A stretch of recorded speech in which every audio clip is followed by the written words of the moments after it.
Okay, we are back with more Amstrad Action.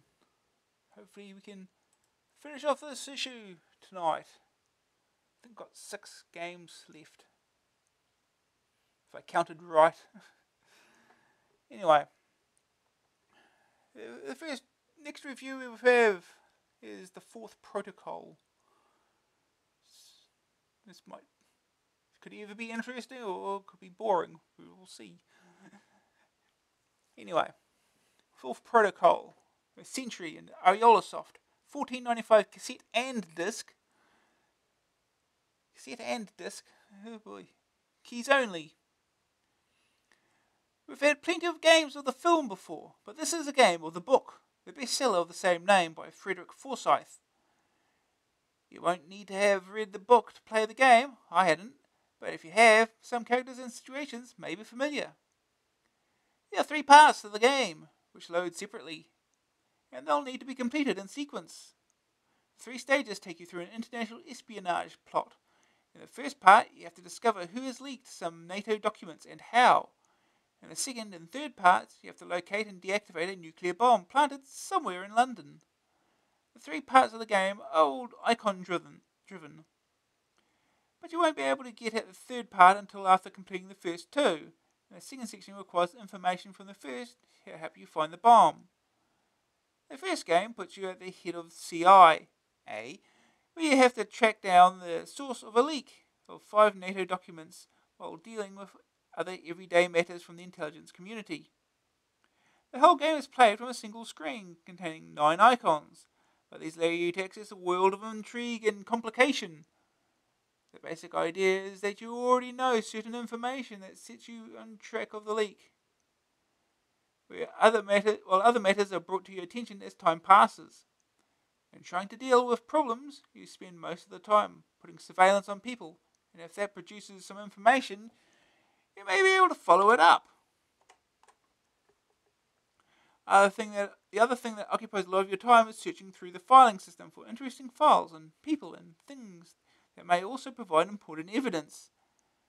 To give you a taste of what is in store, you will have to cope with a murder, a defection, paranoid employees, building security, and lipstick operatives, all in a day's work. While trying to deal with that, you've got to identify the source of the leak and trace it through to expose the whole network. You have to keep up your other work, otherwise the number of surveillance staff is cut, and the leak has to be resolved before time limit runs out, and you get sacked from the job. Part 2 follows a similar line to Part 1, with a single icon-driven screen through which you have to locate the bomb, hidden somewhere in London. It involves you moving out of your office and using the tube system, and you'll encounter many problems in the search for the hideout. The final part is an assault on the bomb's location using an SAS squad to eliminate... We'll go 3 pages down here. KGB men guarding it, allowing you to get in and defuse it, if you're in time that is. It's a very enjoyable and novel game that has plenty of depth. You'll need to do some hard thinking to get anywhere. Deduction, analysis, and a little bit of luck and sudden flashes of inspiration all play their part. It won't be to everyone's taste because it can be quite tough going, but if you're looking for a challenge and a good workout for the brain cells, then this is ideal. First day target score, 50% on part 1. Green screen view. There's no colour anyway, so everybody's in the same boat on this one.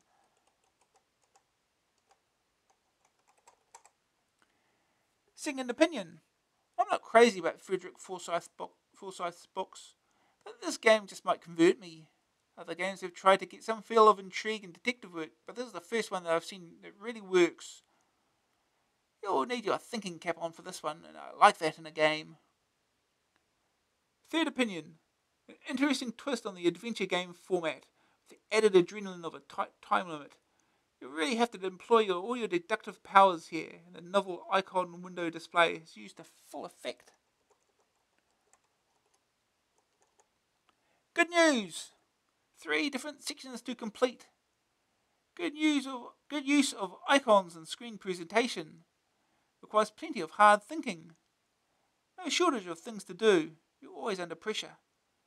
A very original mix of adventure, strategy, and icons. Bad news, it can be tough going at times. If you get really stuck, it can be very frustrating.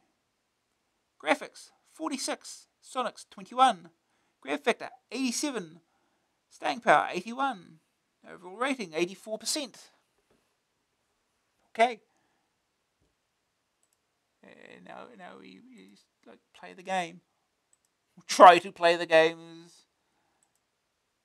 is probably not something that suits me, but we'll see.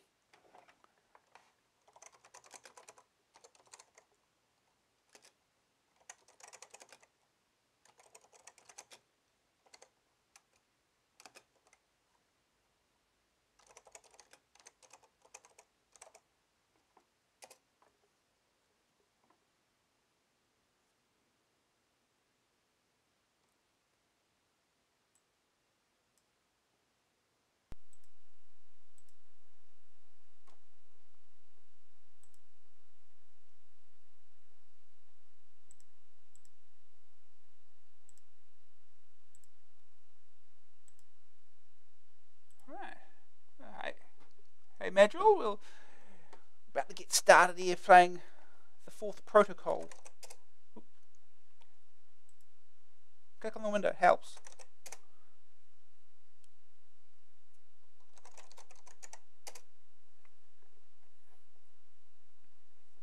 Oh, they even give you the password. How useful is that? Thank you, crackers. Frederick Forsyth, the fourth protocol, the game. Oh. Pressing key to continue.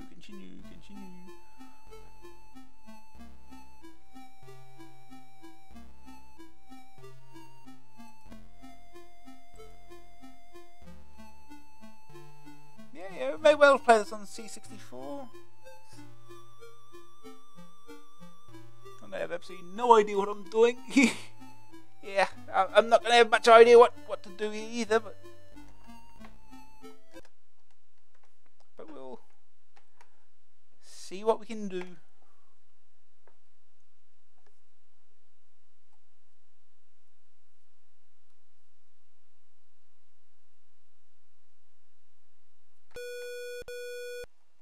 Sounds like a phone.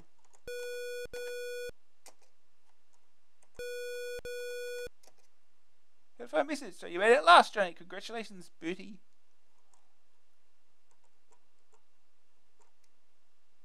Okay.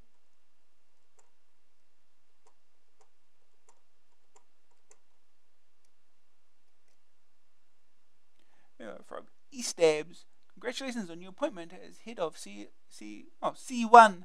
Okay.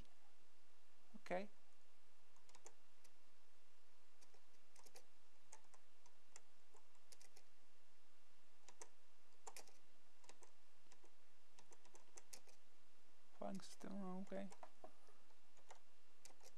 Successfully filed. Okay. Whatever. What do we got here? Report from Deputy C1A.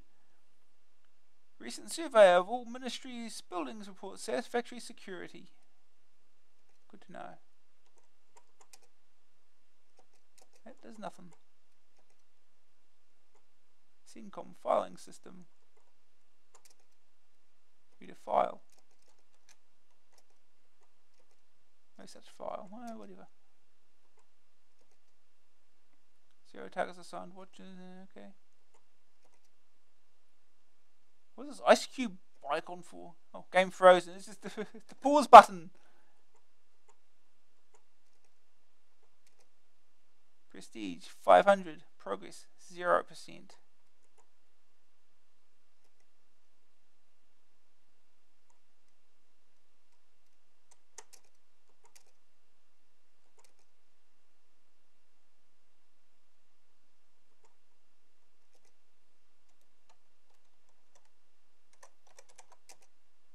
Successfully filed.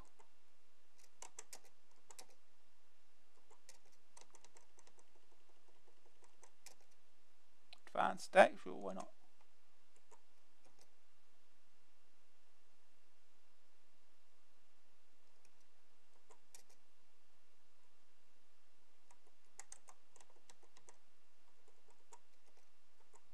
Okay. Now what? Fine, sure, why not?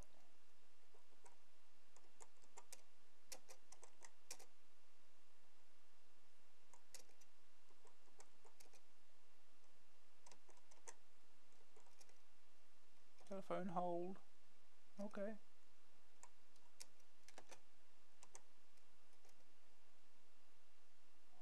I haven't got any numbers. Not valid.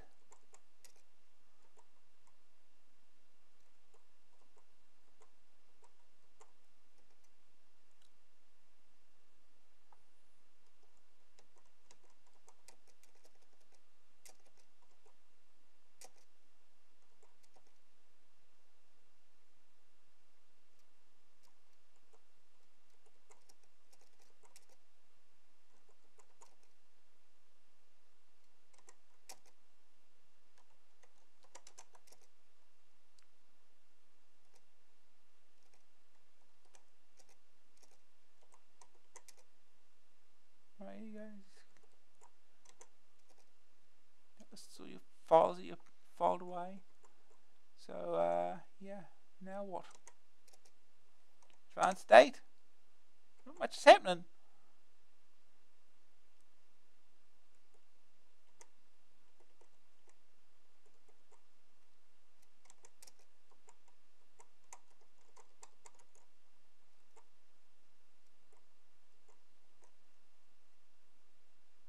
Let's throw this out, whatever. Oh, here we go. From first Jane Ebbs, a young young CO has regular meetings with a foreign national. Please investigate. Okay.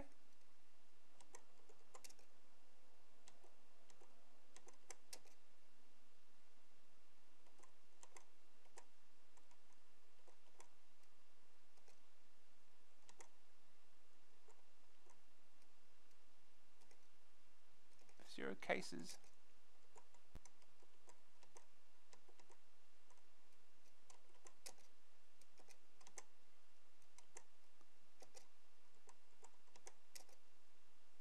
See what is available.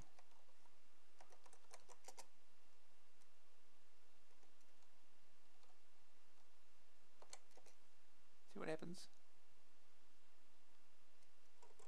See if something we find something out.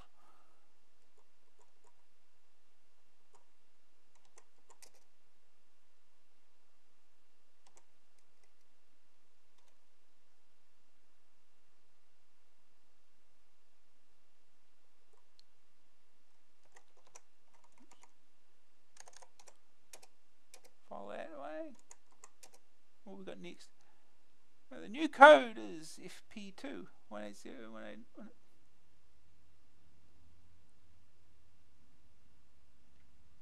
Okay.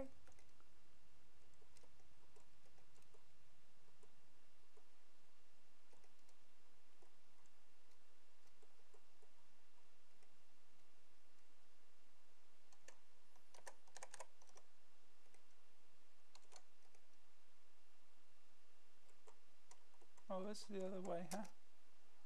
Okay. 3 on there. Okay. Advanced state, sure.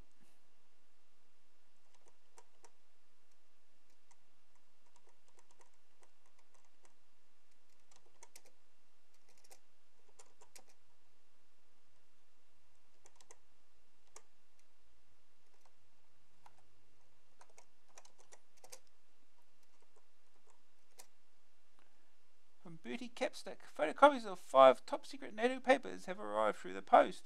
We have a leak! Details at Blenheim.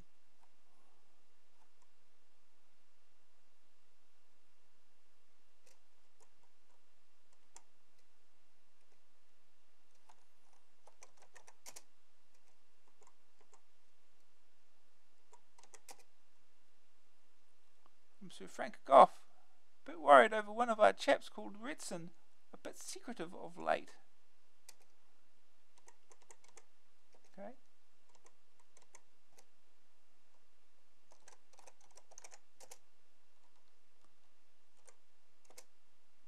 what happens.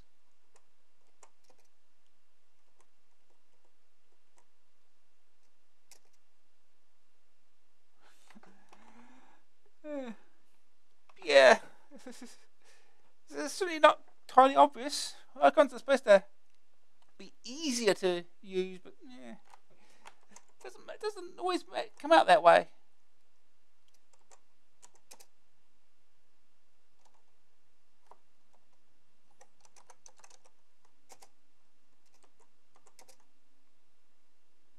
But can you come around and install security systems in CO Data Analyst Building 17?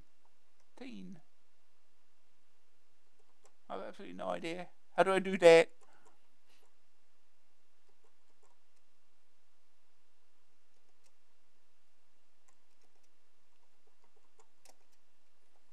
Fan state.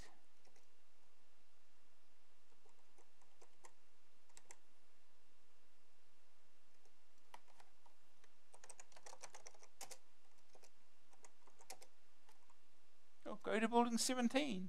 Sure.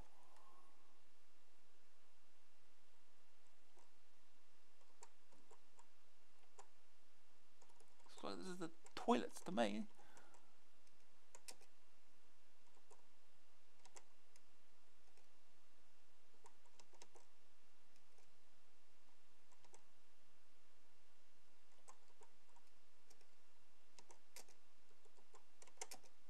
Computer room.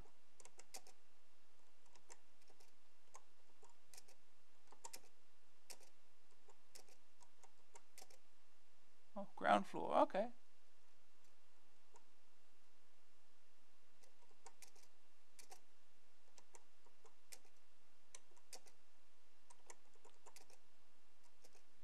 We'll just lock everything, shall we? Photocopy room here. Mail WC. Yeah, we lock that, right?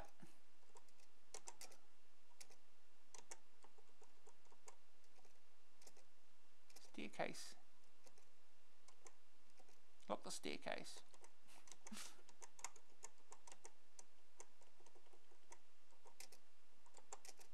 Meeting room. Yeah. Security door.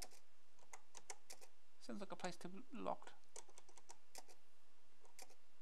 Office.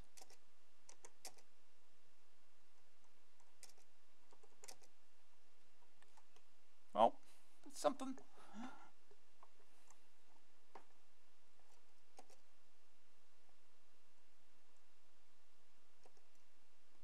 Sir Harry Jarvis. Nichols, a SEO in a sensitive area, has begun acting oddly. Please investigate. Okay.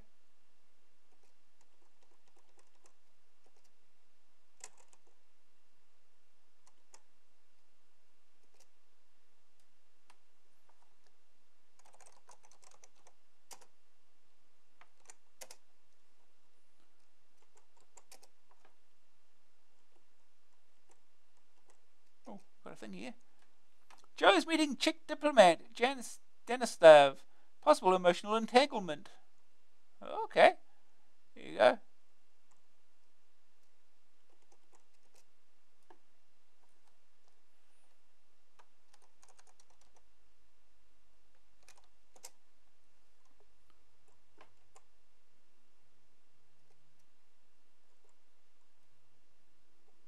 Something happened. 5%. We got 5%.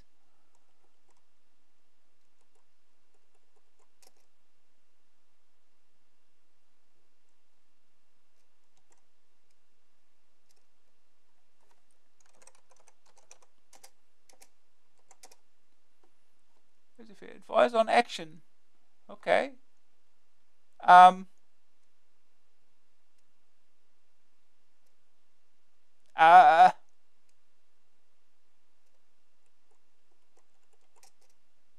here you go.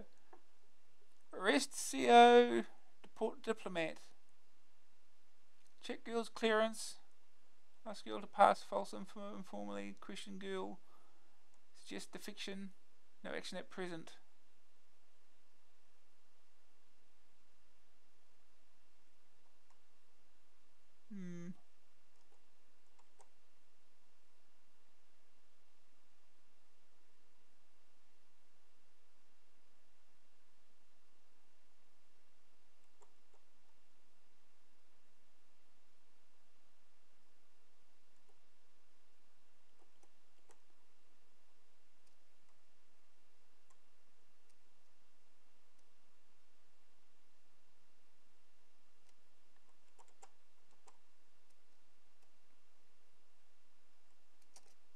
Who's Jesse? Who? Who? Who?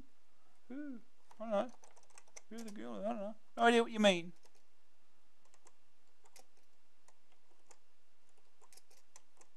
Well, I can't do again.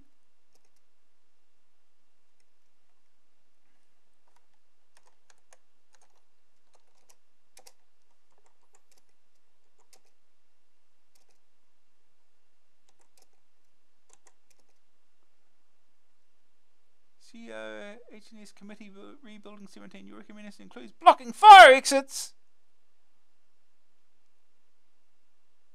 Oh.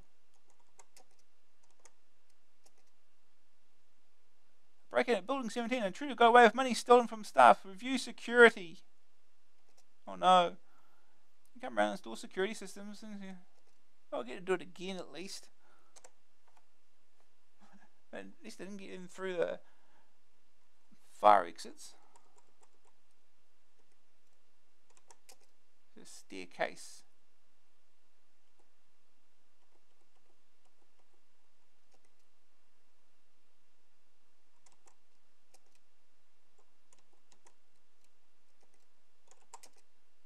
Room.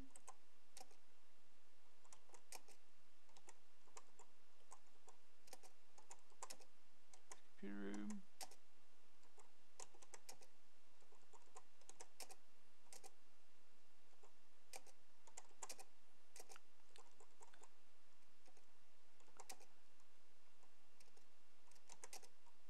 Main entrance. Desk key room. Well, they should be locked, shouldn't it, now? Tea room. Photocopy room. WC.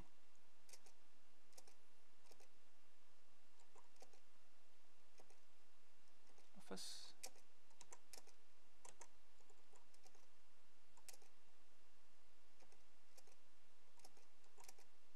Security doorbell. Meeting room.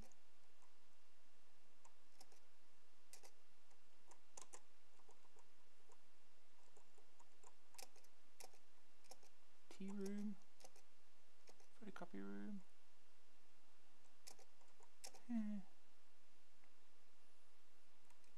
Well, we've got more stuff here. One of our chaps has vanished with a list of funny buildings. If you wish to investigate, call me on 7926585. Oh god.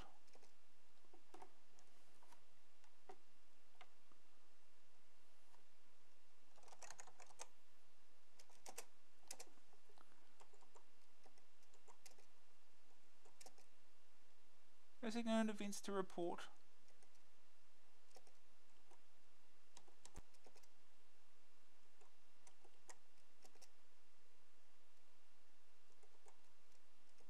Okay.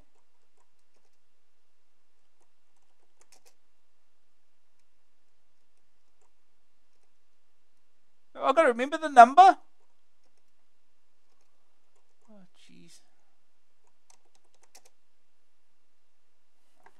Write this damn thing down.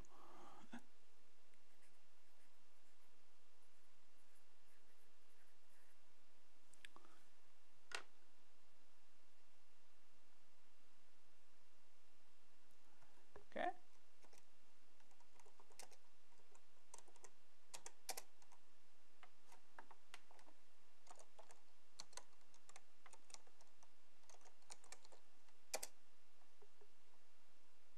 Connecting. Saul Warburton, married to Susan Warburton, finished last week. Please have no leads.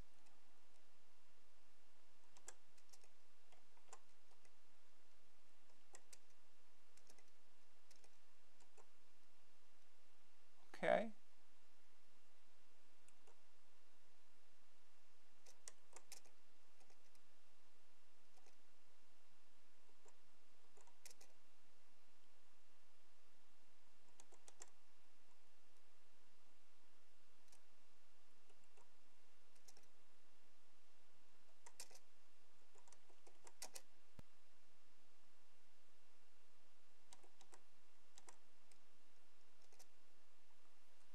Oh, I did that, didn't I?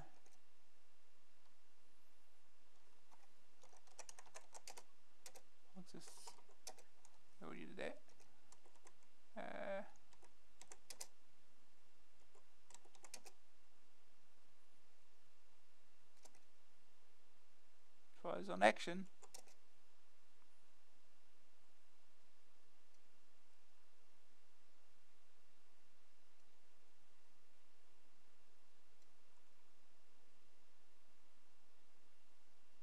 Here's that rest of there.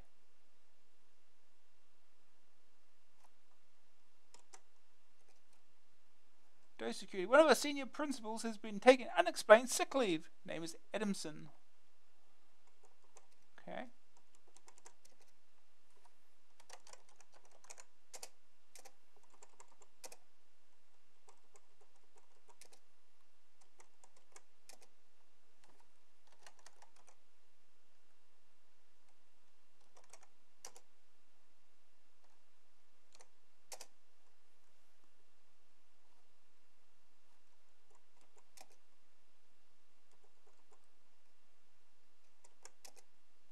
Still only 5%.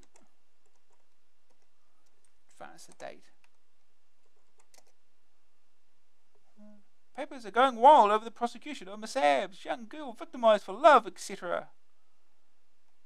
Oh no.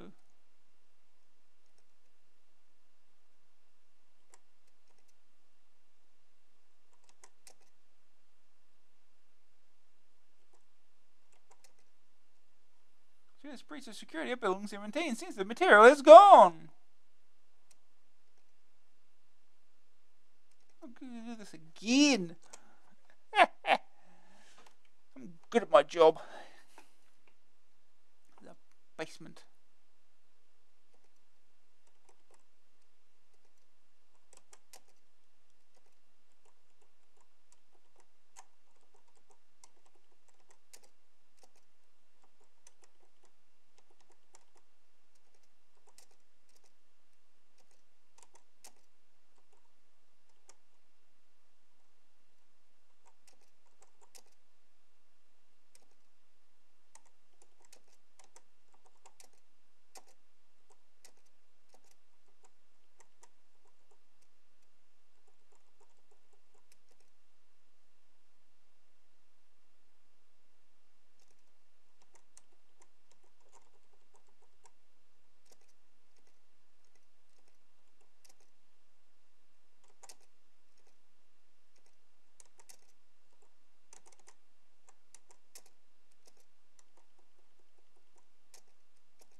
Just like everything.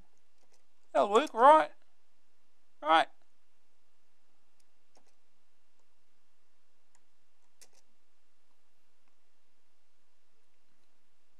Details on proposed privatisation of the NIB have been leaked to the Daily News. Oh no.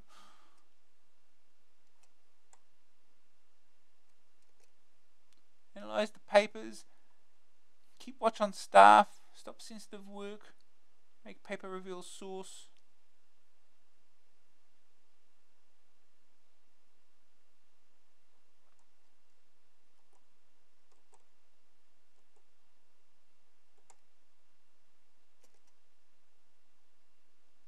You mad, Preston? Have you seen the press? The minister is furious. Oh no.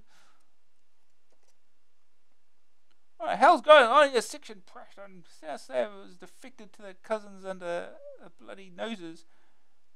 Fox is crying all over my department.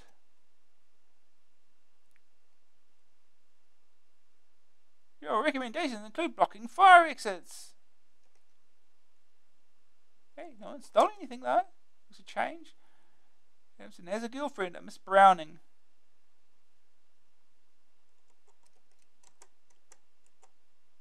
Okay.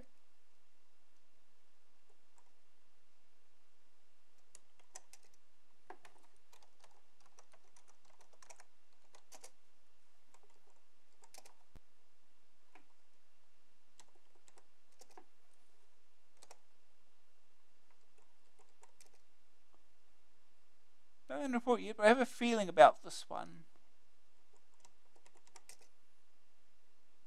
One of those chaps, Sam Johnson, has been seen a lot with a foreigner. Okay.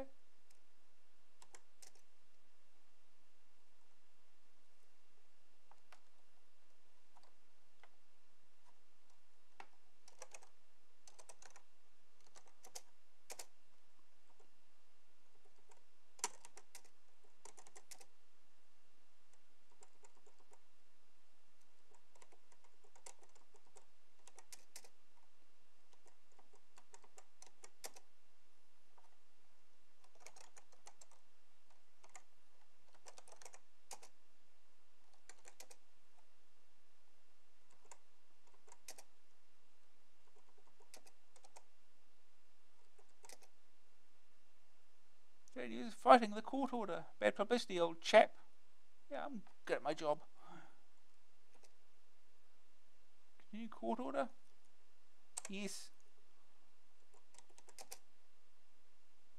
Police have just found Warburton's body, but murderers have fled abroad. They say you knew and did nothing.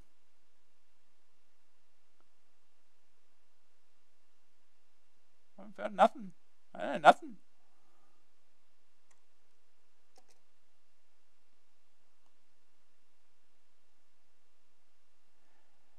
Anyway.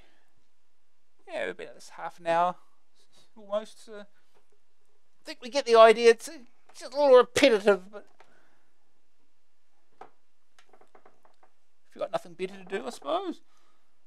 Anyway, we'll move on to the next game. We've got time to do so.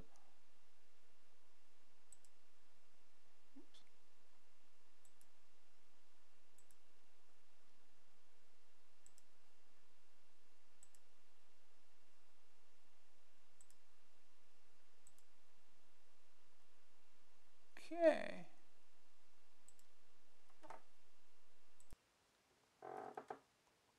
Okay, next game is Qabbalah. If that's how you pronounce it, I have no idea. Anyway, Qabbalah, Amsoft, Jim, another Jim software game. $9.95 cassette, joystick or keys. There are times when I really despair of software houses because of simple faults in games that are guaranteed to drive games players up the wall. This is a case in point. A game with great graphics, an interesting, if weird scenario, a lot of depth and complexity, and one infuriating feature that ruins it. The problem is that the objects you have to find are hidden behind things and move about from game to game, so that you have to spend the whole time aimlessly searching for something you can't see. The scenario of the game comes from the Hebrew faith, and as usual, has very little to do with the game. This is shown up by the fact that having built up an esoteric and philosophical sense of the scene in the instructions, they destroy it all by talking about nasties, in quotes even. Having coped with that, you enter the game itself and are presented with superb 3D graphics, which Jim do so well. The scenery is composed of detailed objects and buildings and some excellent colour schemes. You control a purple-clad man who shuffles and jumps around the picturesque landscape in search of keys for buildings and objects to help him progress through the game. He can walk behind and in front of things, often disappearing completely so it's very difficult to tell where he is and how to get him out of there. When he walks near the edges of the screen, it scrolls to reveal more of the scenery. There are various creatures, both moving and static, that drain his energy, though there is a point where he can replenish supplies, which is really wildly annoying. What is really wildly annoying is having to perform random searches of what is a reasonably large playing area just to find an object, never mind solve any of the game's puzzles. You certainly can't argue with the graphics, they're excellent. And they may be a good arcade adventure waiting to get out, but wandering around searching fruitlessly for objects while not being able to see your character half the time is not my idea of fun. First day target score. Find an object. Second opinion. What a waste. There was a good game here and they blew it. Why would any self-respecting Arnold addict want to spend hours on end rummaging around behind a load of scenery? Granted, the scenery is very pretty and must have taken a lot of effort, but that just makes it all the more wasteful. Third opinion. Forget the game, just wander around admiring the graphics for a while and then load up something else. Graphics. Great. Gameplay. Rotten. Green screen view. Can be very hard to see the edges of buildings, but lack of visibility crippled the game even in colour. Good news! Excellent detailed and colourful graphics. If you can find things, it might get interesting. Bad news. Can't see where you are or where you're going half the time.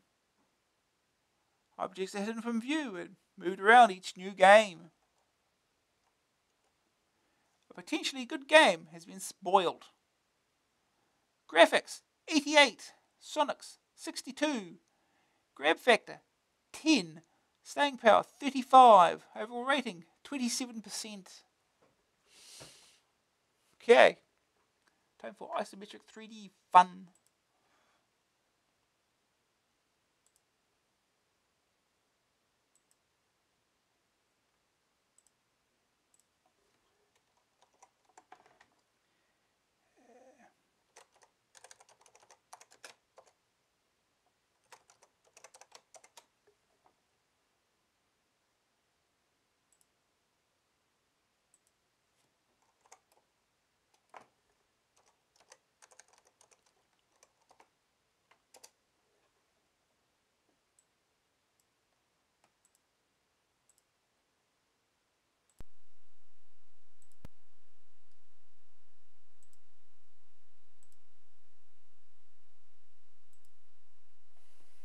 Okay.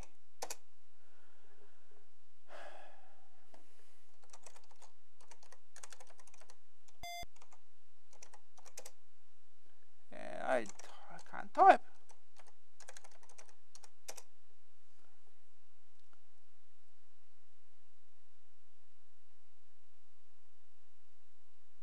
Amsoft gold. Look at that face.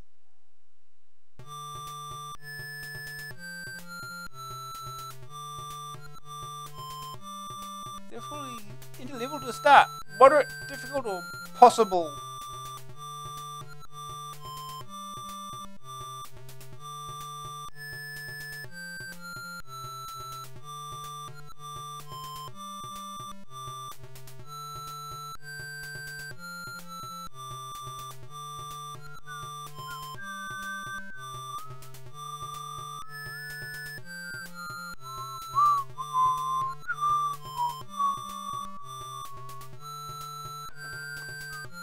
For 1986 Airsoft and Gym Software, written by D. White and J. Line.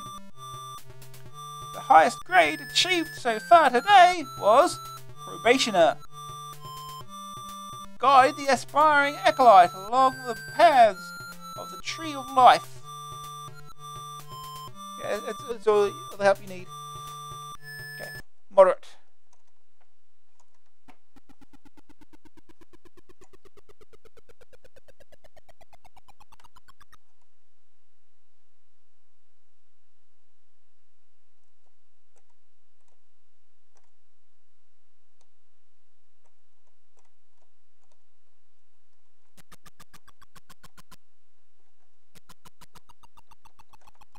Have I not set the... my energy's going down. Here we go, easier jump. You can survive the water though. You'll drown eventually. But don't jump in the water!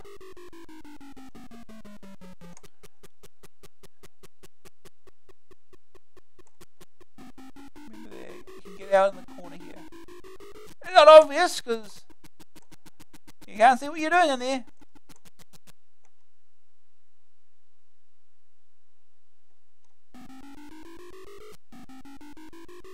Over the bushes then.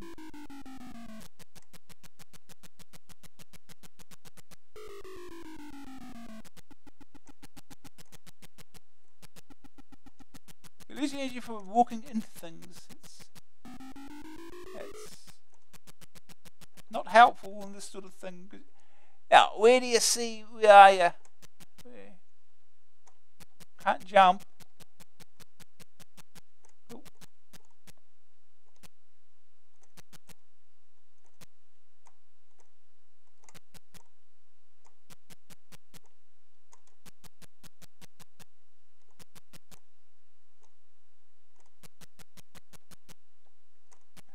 Oh, there we go. Oh no. There we go. How are you supposed to tell you can jump up there? Not easily. And our life's running out.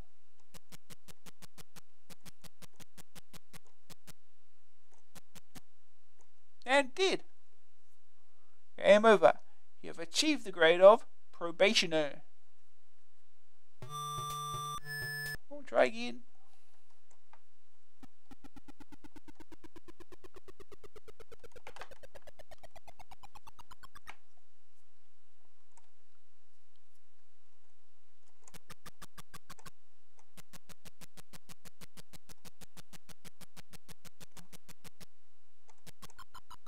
How?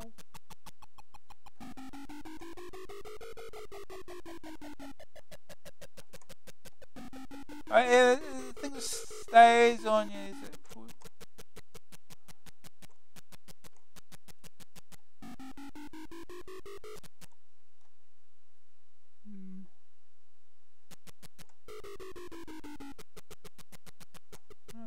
God forbid you fall.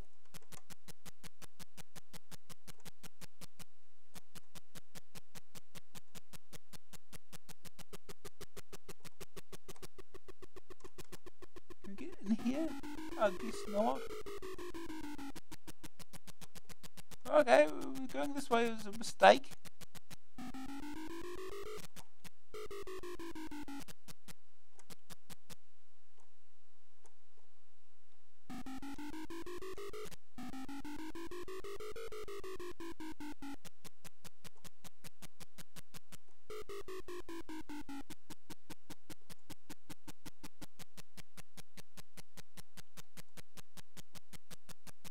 I suppose it's way in on the side here. It wouldn't be that.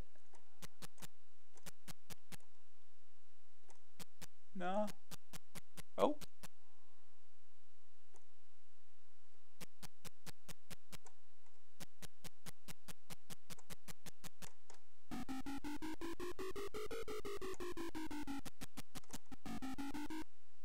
Yeah, just kill me, why don't you?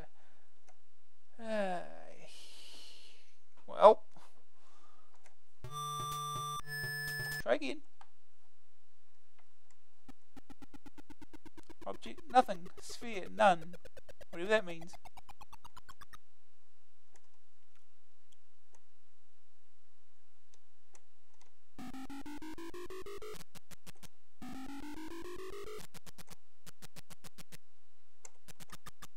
Oh, you just touch the water and you lose energy. That's a thing water does. Oh. Not stuck down here, am I?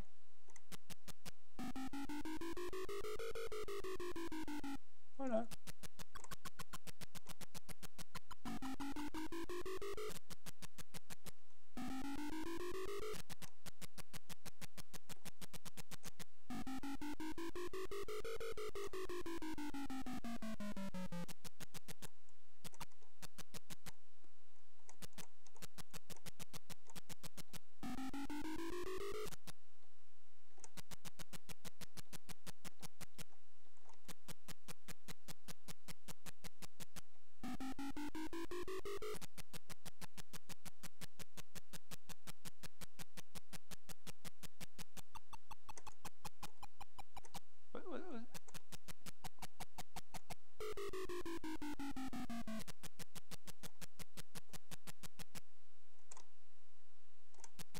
Is this supposed to be Stonehenge?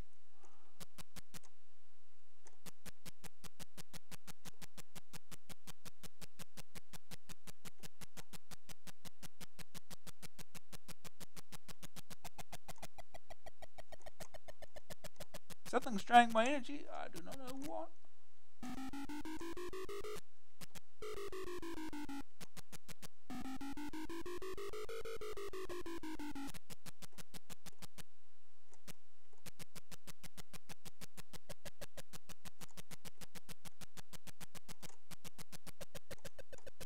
Jeez, don't touch the plants, they kill you too.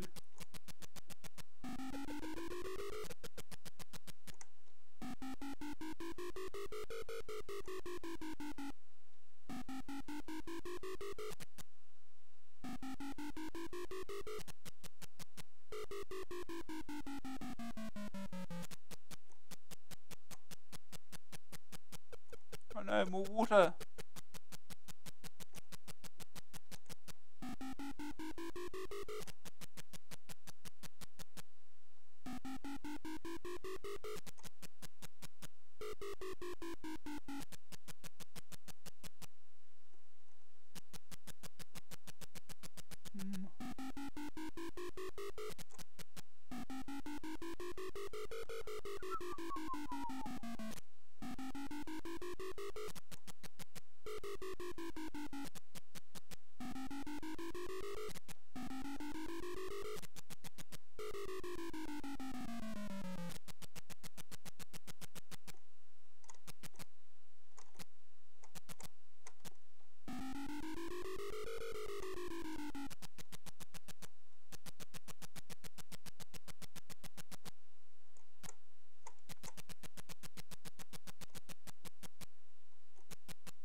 very much just wandering around and trying not to die for unknown reasons. Don't touch the plants.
I have no idea what I'm doing. I cannot see where and if I am.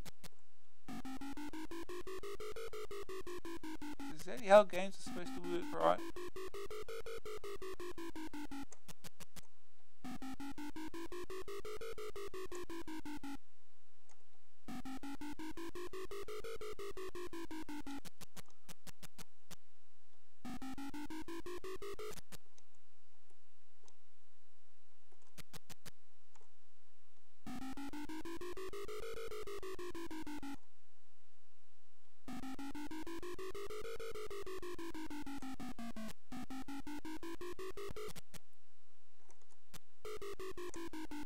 I don't know what I'm doing in here.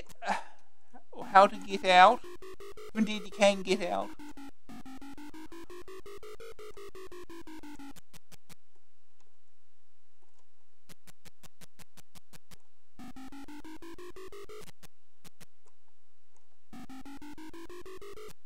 Oh, we got out. We got out. We got out. We got out.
Oh boy, I can hear the cat wanting attention now. Finish this first. Huh. Hey, is this wrapped around? Is this all of it? How do we enter rooms? Not that it matters.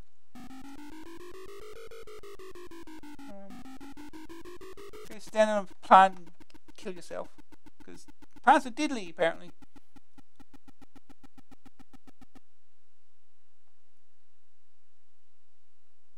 You have achieved the grade of probationer. Hey, that helps.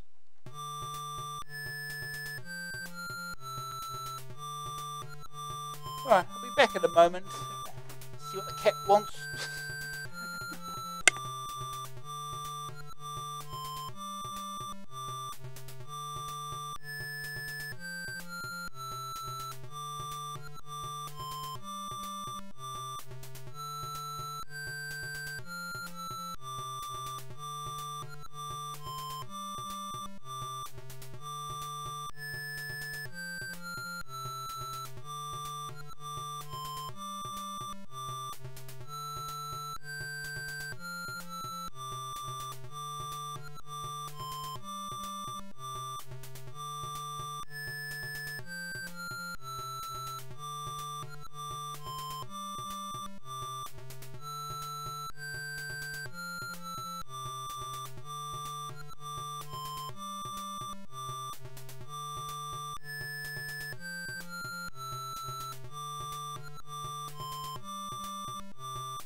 Alright, back.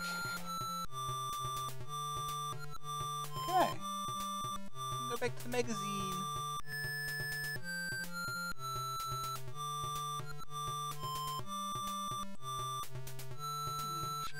Stop that now.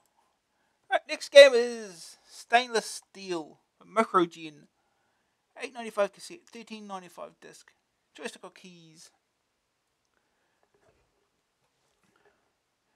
The teenage superhero of the title is one Ricky Steele, and presumably the stainless part refers to frequent trips to the laundrette with his undies. This condition is doubtless brought on by having to battle an endless horde of aliens in a 4-part shoot-'em-up, where he always ends up plastered all over a wall or a floor from a violent explosion. The 4 zones consist of vertically scrolling landscapes on which you have to battle a variety of robot troops. In each zone, the scenery, the robots, and your task are different, although the gameplay is very similar for all 4. The scrolling landscape occupies only a relatively small area of the screen, and each stage has only one colour, although the landscape and character graphics are quite detailed.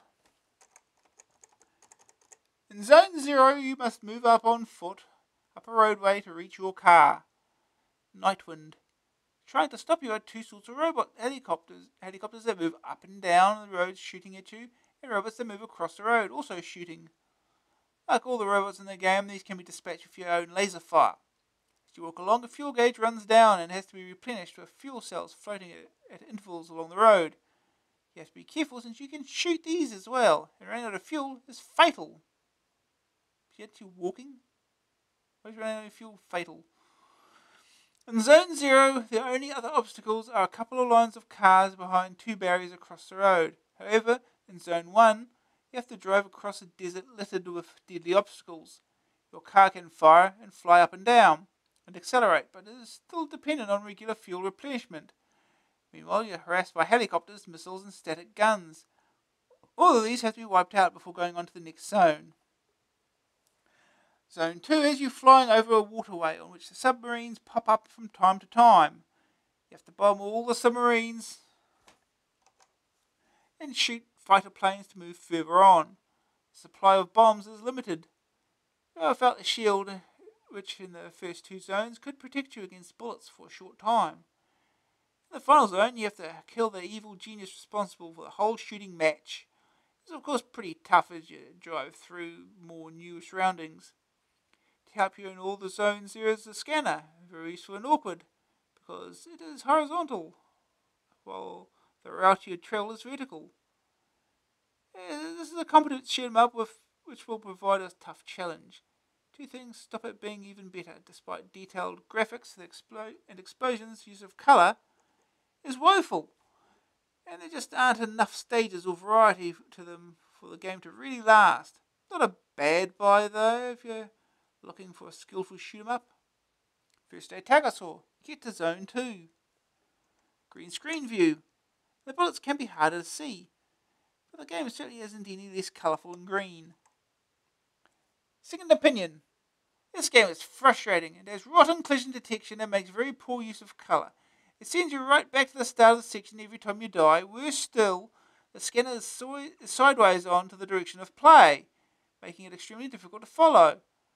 The most frustrating thing, however, is that so much effort went to produce such a poor game. Oh dear.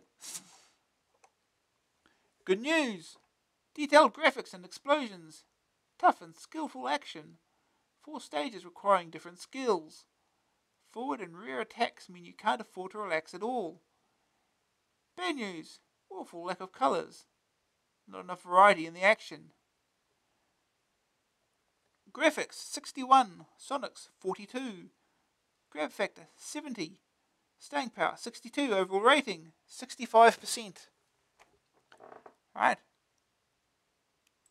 On to magazine. On to game.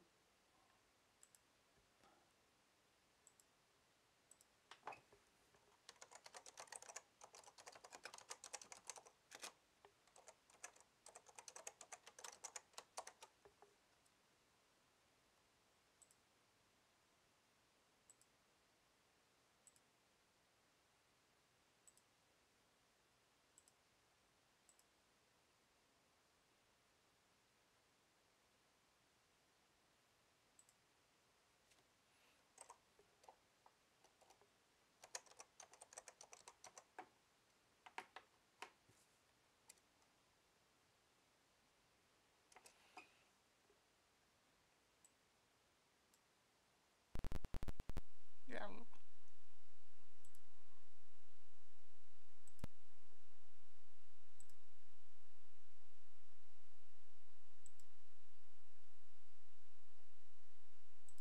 Okay.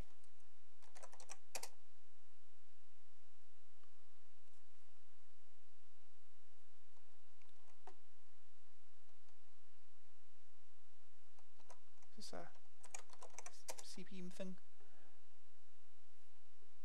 Yeah, it is. Of course it is. Right.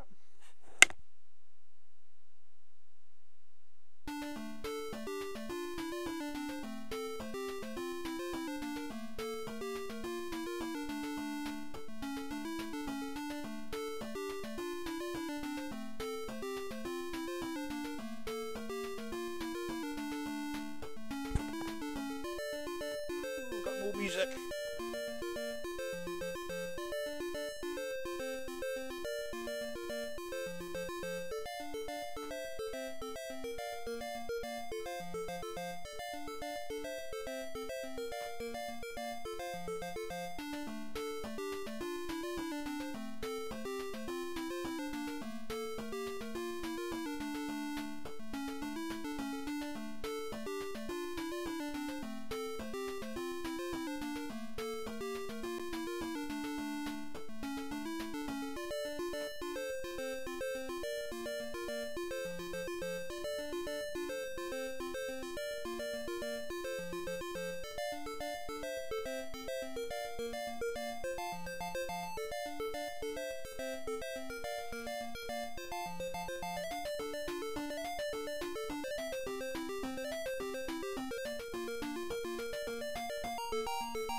Let's get on with it. Stainless steel. It already looks like a Spectrum game.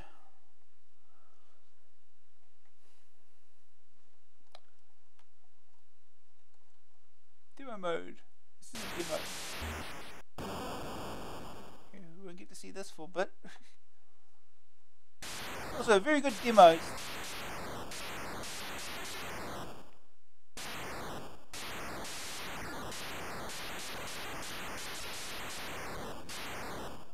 Don't bother him to move. Just shoot him. Got a giant cactus.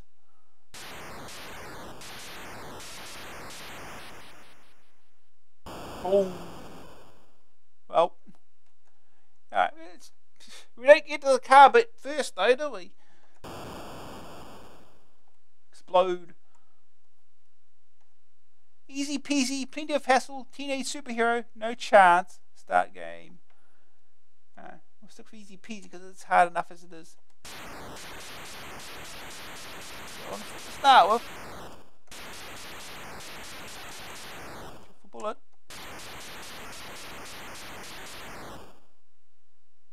And shoot the fuel. It's a difficult bit.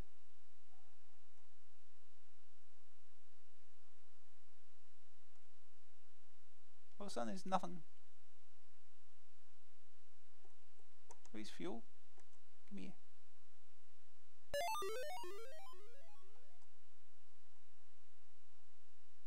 Where's all the enemies gone? Oh, here's one. Still haven't hit a thing. I think I hit fuel earlier. There we go. Got 10 points.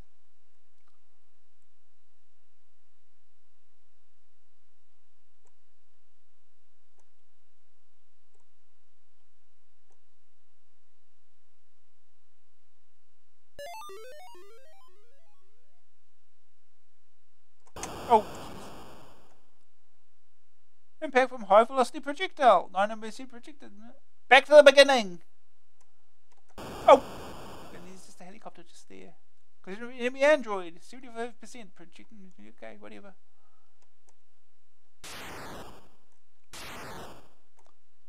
Okay, I see. That scanner is hard to follow. It's horizontal. It's going to the left.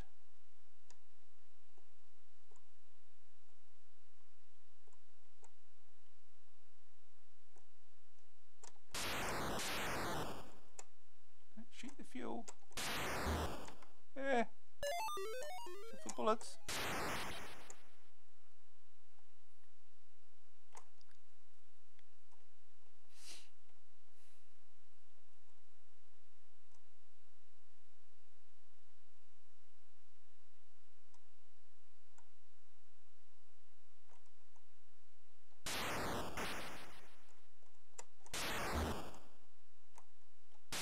Going one shot? What is this?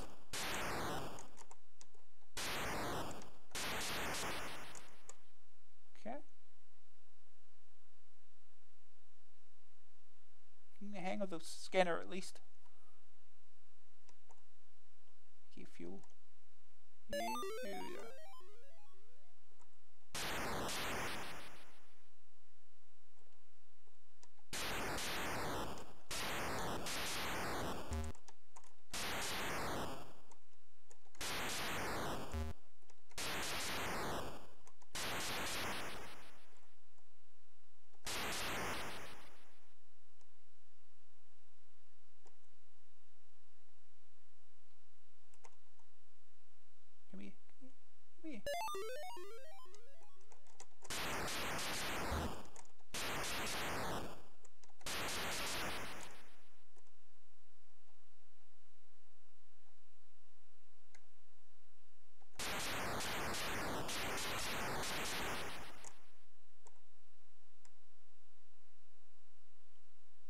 Enemies left.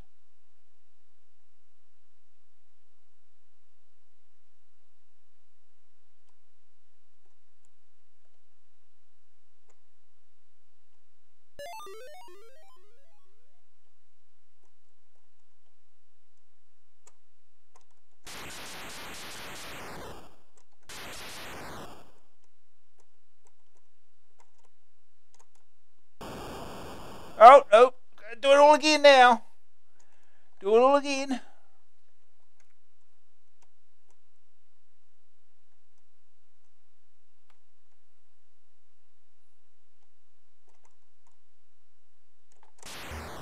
Oh, yeah, should really just rams right into you. That's perfect. Do it again.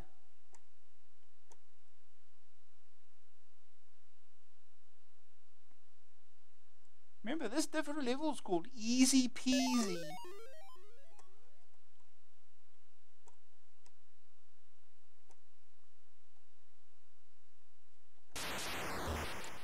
There we go.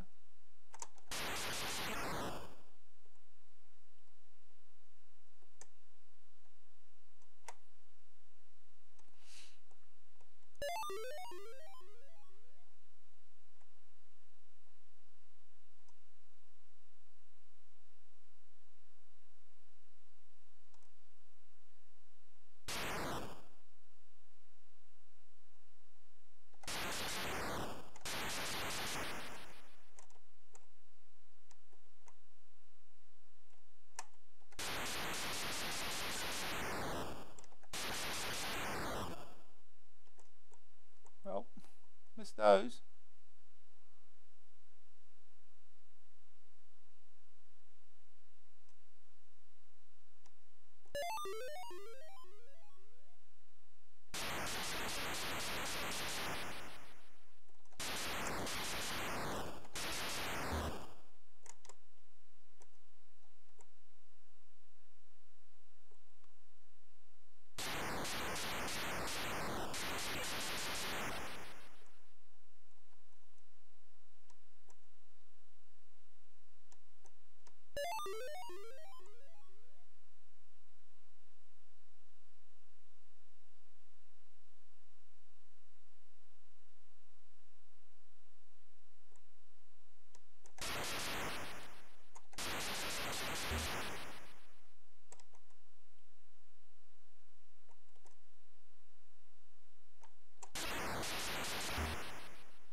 Oi, get over here.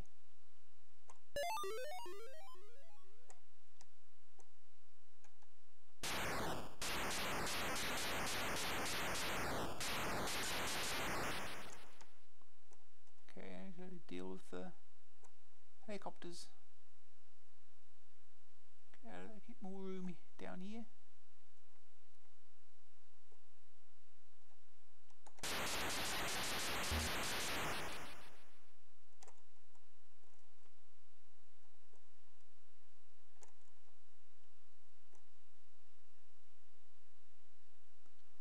Well, this is going to be fun.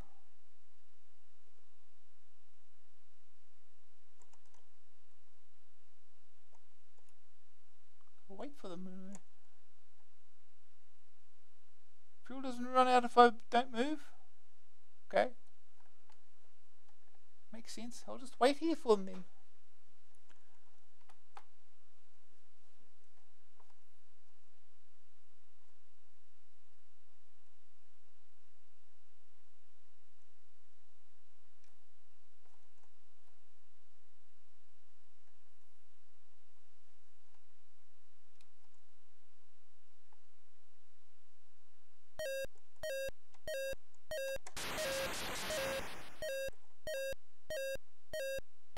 Oh no, bonus. Oh, my bonus is minus.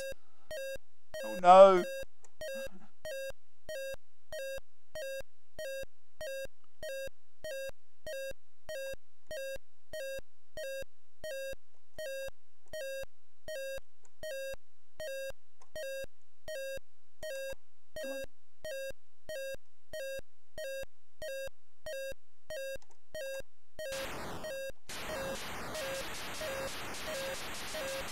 Come on, I'm waiting for you.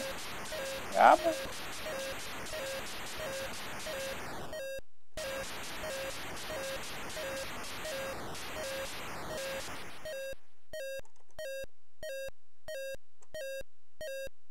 I gotta move up to the end, huh? I'm presuming I have to kill everything. I'm gonna run out of fuel, aren't I?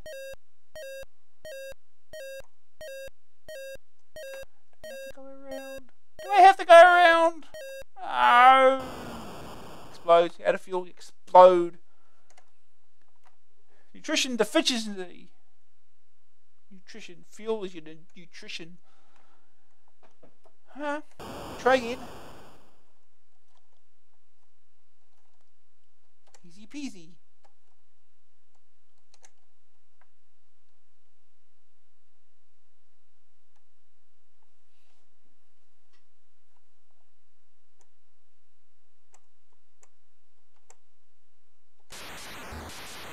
Oh, great. Perfect start. Perfect. Oh, just spawn you there, sure. That's exactly, yeah, that's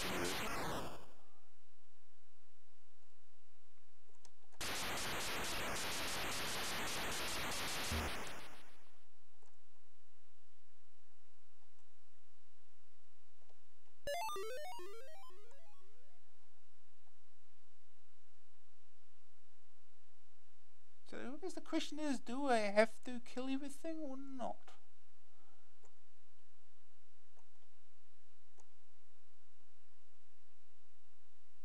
Oh, don't shoot the fuel, you idiot.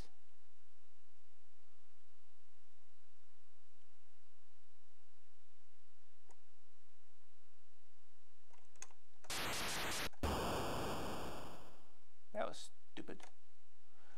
Ah, boy. Do it all again.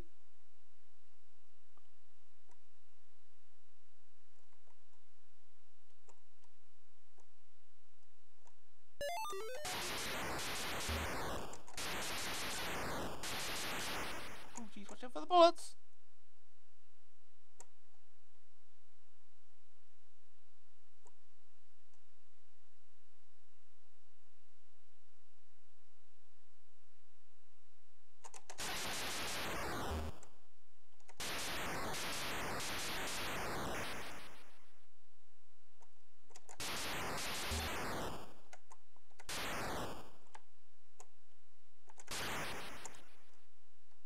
More fuel. Go on, give me my fuel. Thank you.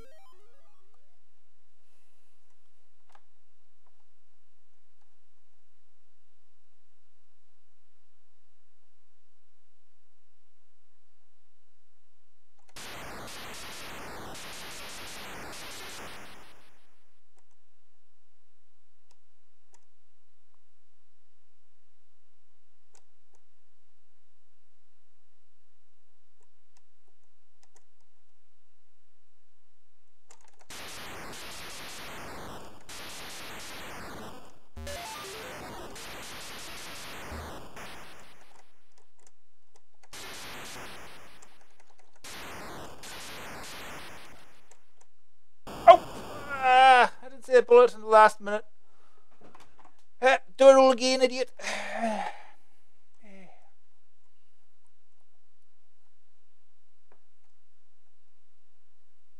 This is the first stage.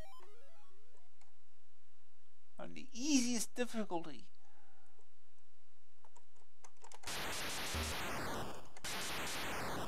How come they can shoot through cars and I can't? That's stupid. Game over. Yeah, let's do it again.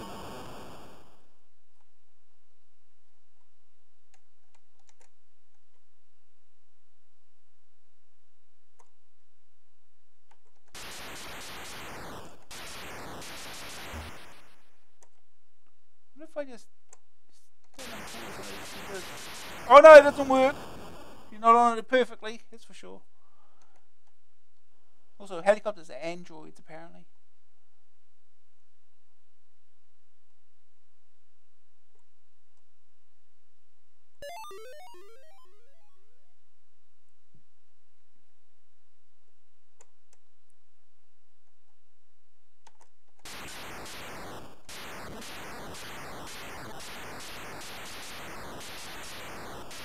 Well, that's not going to work, because you can't shoot through cars. They can shoot through cars, you can't.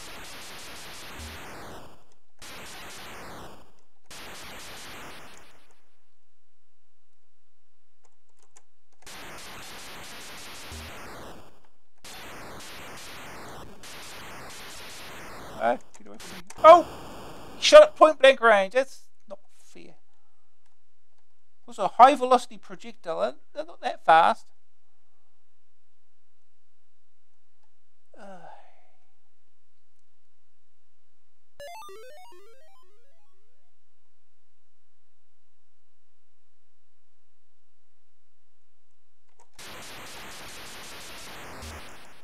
Oh! Really?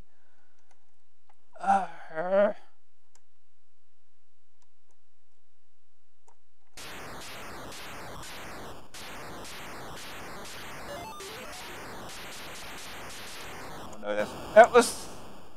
Okay, trying to get in line with them is not a good idea. Terrible idea. Got 15 whole points.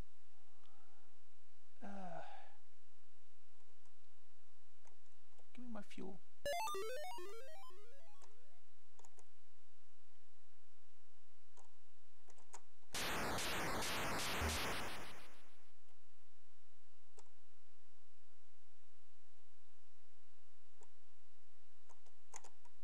Ooh, I should just wait for these here to... Look at that, they can shoot. They can shoot through cars and you cannot.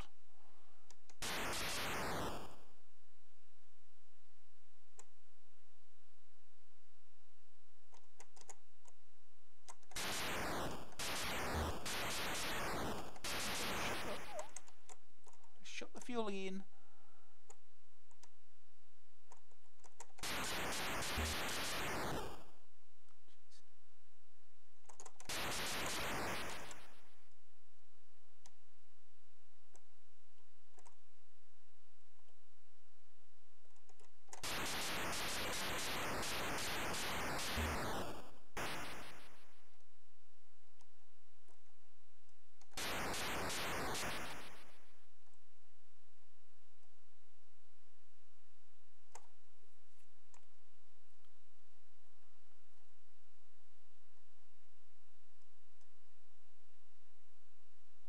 Oh, don't shoot the fuel. That's a bad idea.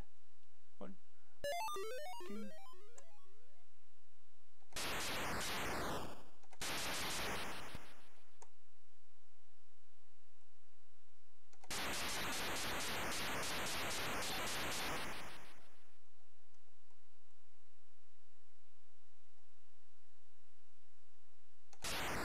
Shoot the fuel.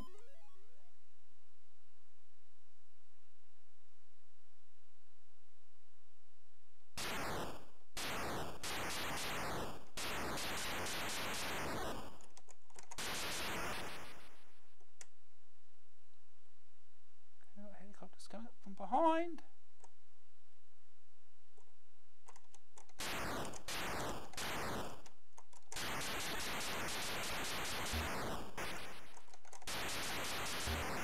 Okay, got rid of all the helicopters. One thing left to kill. Can we want the fuel? Can we fuel? Q. Go around. This way.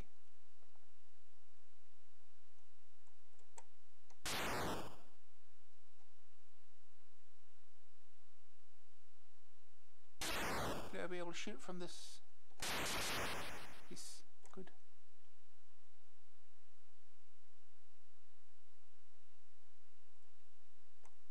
I think this is my car, isn't it? Right? The one with the wings. Congratulations, all towers destroyed. Now entering zone 1. We finished the stage.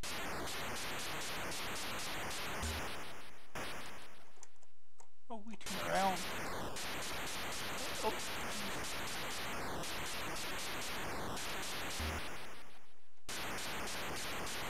Oh, shoot the fuel.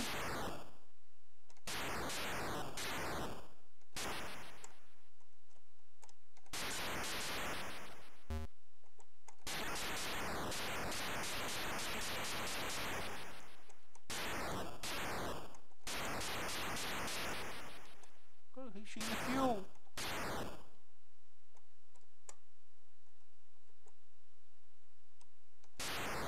Oh, jeez. Well, we saw stage 2. It's a lot more fun than the first stage. Anyway, we will move on to the next game. Had our fun.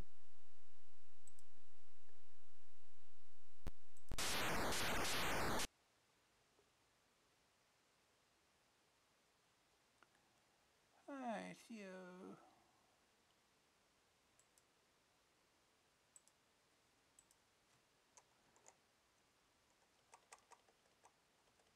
Yep, play that.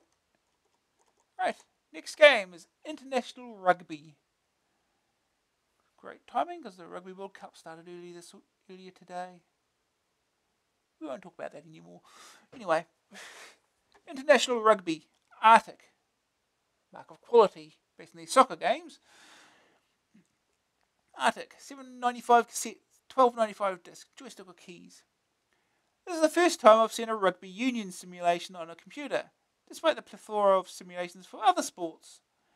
The reason for that is probably the difficulty of recreating a sport that can be as free-flowing as soccer and yet have set pieces not dissimilar to American football.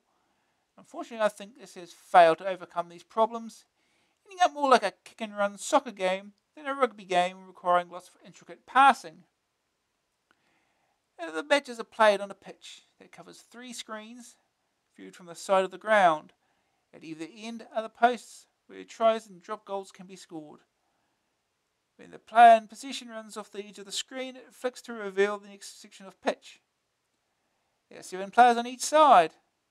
It's realistic. And you control the one nearest the ball, who will have the different coloured hair.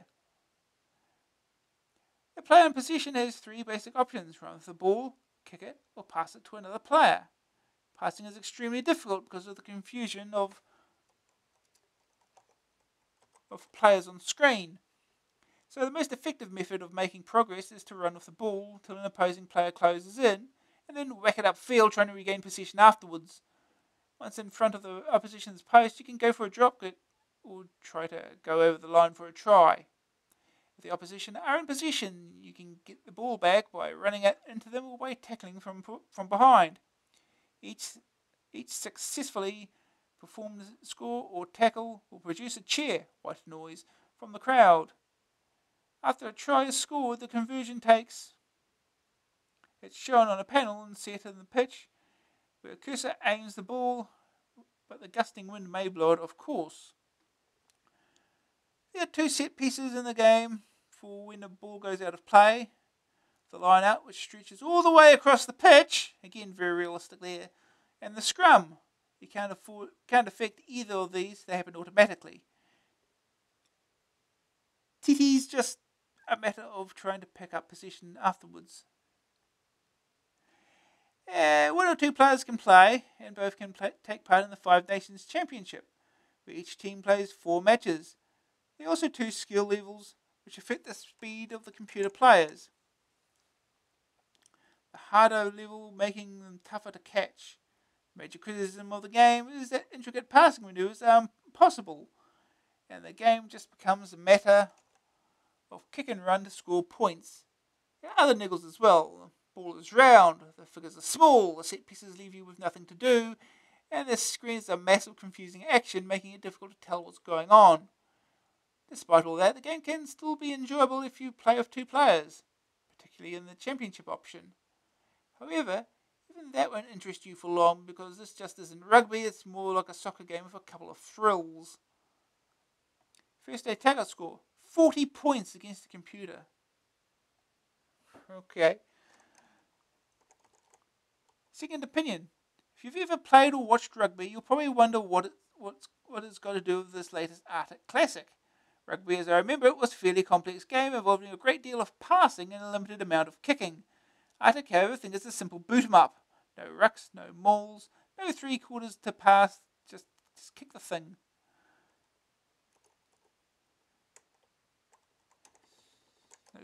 These tooties rugby balls shaped. Good. Good news. 2-player championship can be fun. The first rugby simulation. Bad news. Plays more like soccer than rugby. No intricate passing possible. Set pieces allow no player involvement. The worst rugby simulation. Hey, it's also the best. You can't argue that it's not the best either. It's the only one. Green screen view. No worse than the colour version, but then what could be. Graphics, 51. Sonics, 51. Grab factor, 38. Staying power, 32. Overall rating, 34%. Okay.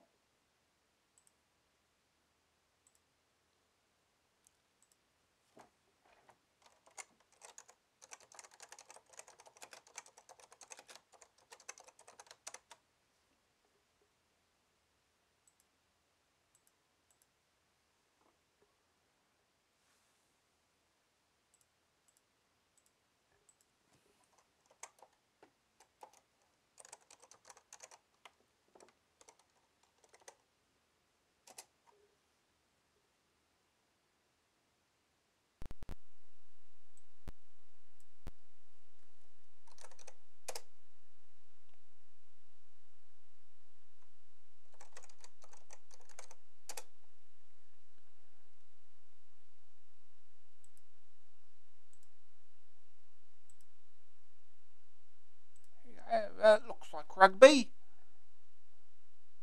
Probably about as close as I can get. I know, by John President Adam Waring. Oh no. Adam Waring, who will eventually end up working for Amstrad Action. Easy game, hard game. 1 player, 2 player practice championships.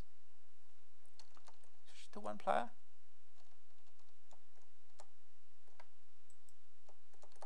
Okay, 1 player. Easy game.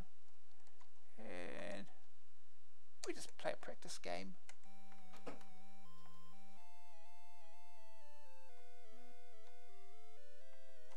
Boot. Wee ball. Oh, I got the ball. You just run. Run, man. Run. Oh. Somehow I lost the ball and I didn't even notice. Oh, line out. That long line out. And the dude just got to run up all the way up the field to pass it in. Huh. Oh, jeez.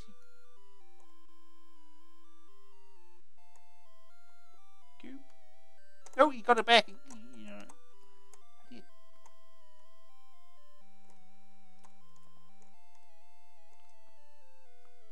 I have the ball. I'm running.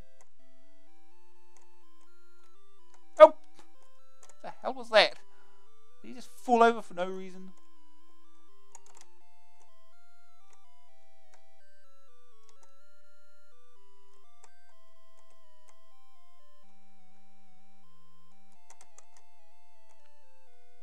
Yay!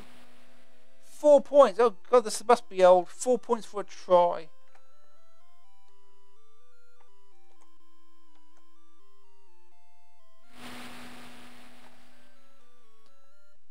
Yay! Little cheerleaders with little. How cute.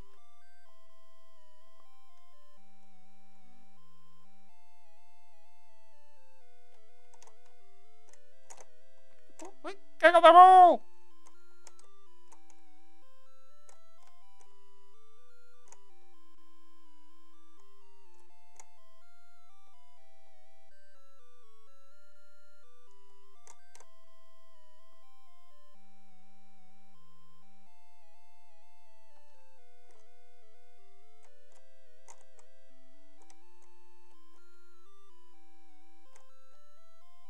This game is inscrutable.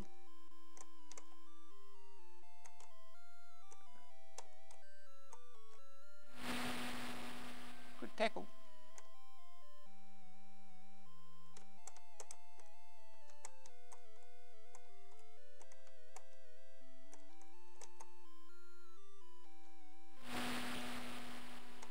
That was a tackle. Oh, that's where the ball is. Hard to tell. Thank you.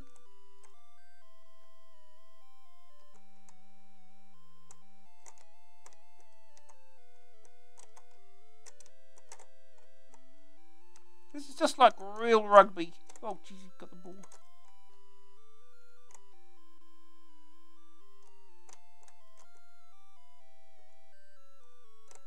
Oh, jeez.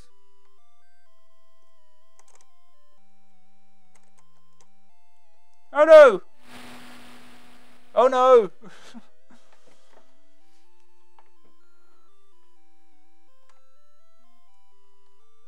Good kick, you loser.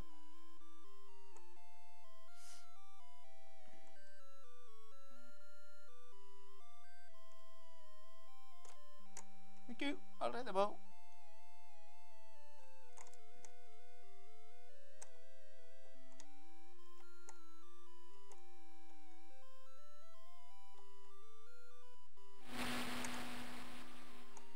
Oh, jeez. Back here. Half time. Now we gotta go the other way.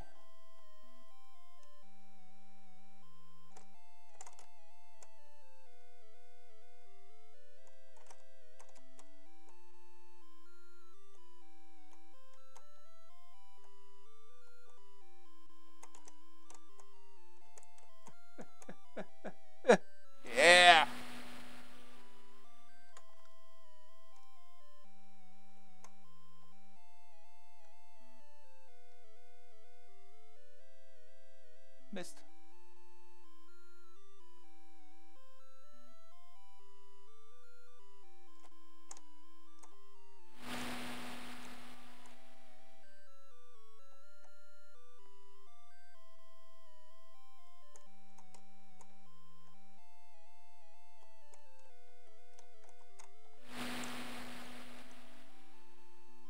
Something happened.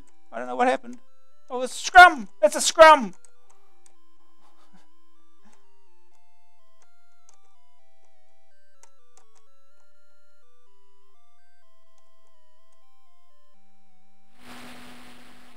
It's a drop goal. Let's just did it.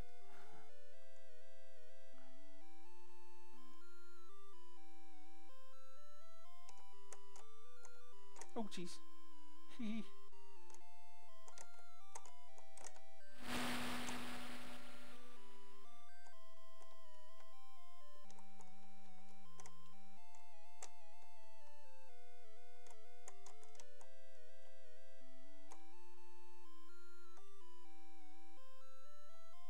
Spread it down the ground. That'll work perfectly.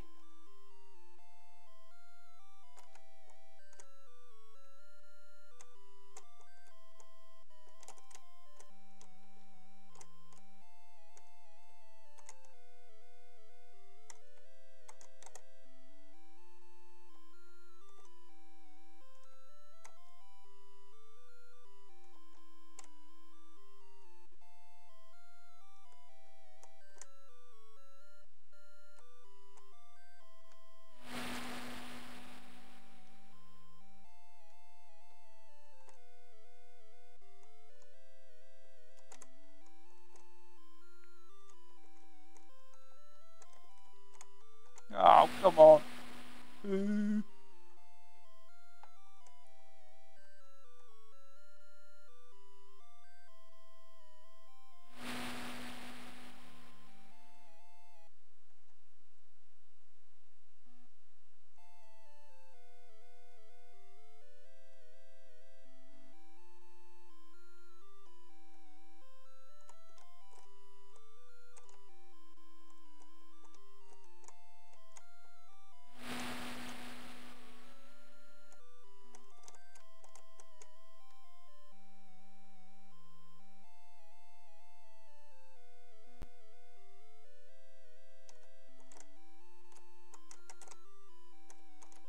Changing.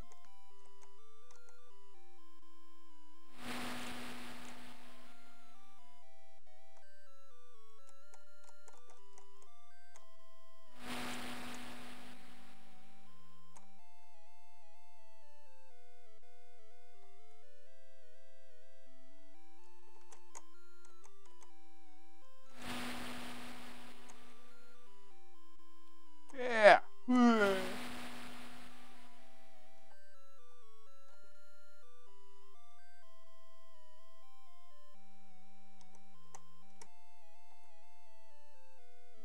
Oh.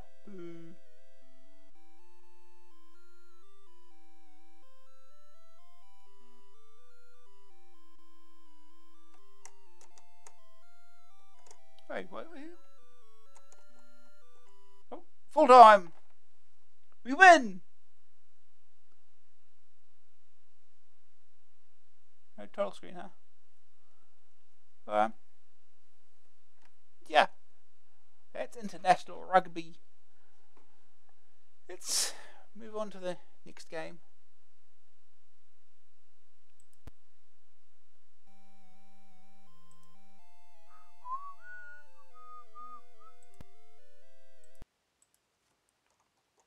Alright, next game is Speed King. This one I've played before. Not that I'm any good at it. It's not going to help at all.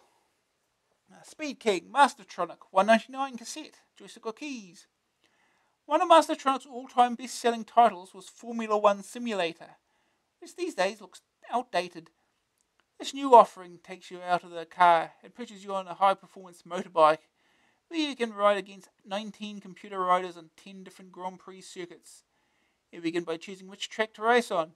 Each has different characteristics. Silverstone has long sweeping turns and straights. It's a very fast course, while that Spanish track is full of twists and turns to slow you down. You'll naturally want to practice on your chosen track before going into a full race.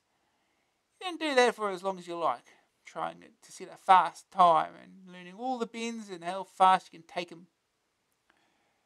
The bike has 6 gears and a top speed of 250 mph.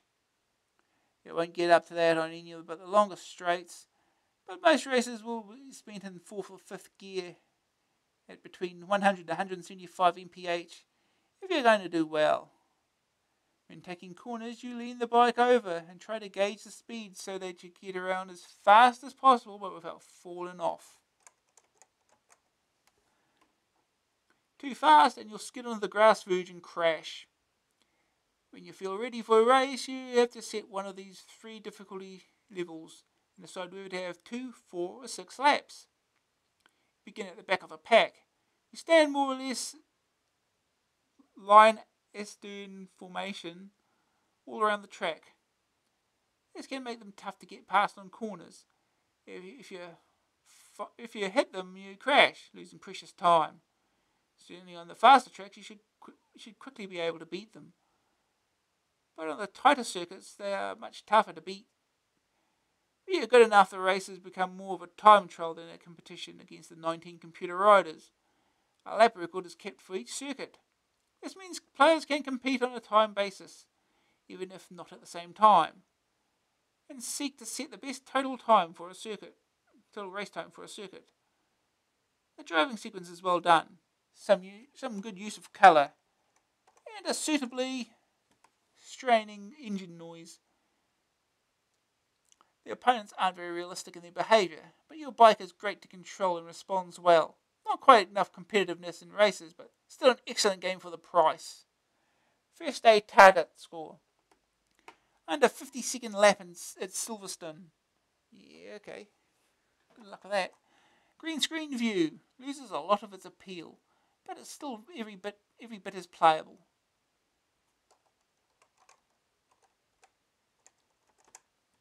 Second opinion. It's not the best racing simulator I've ever seen, but it is a lot of fun. The opposition can be very easy to get past, even on the champion level. They still represent quite a challenge on the slower tracks. I won't have minded some sort of rear view mirror, but what do you expect for £1.99? Good news! 10 different tracks to blast around. Good graphics and use of colour. Constant challenge against the clock. Miles better than Formula 1 simulator. Bad news. Computer riders aren't very competitive. Beating the clock may not be enough to keep you hooked. Graphics 60, Sonic 62, grab factor 74, staying power 60, overall rating 72%.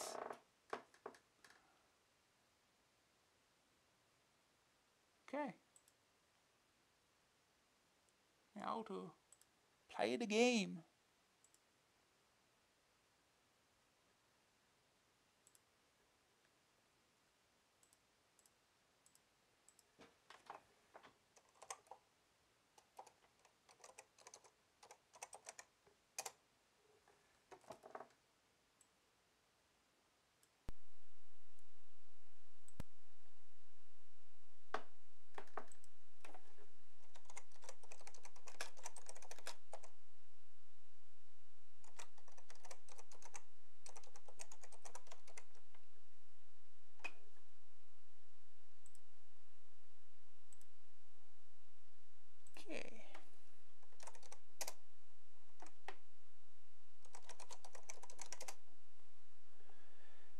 Speaking is loading.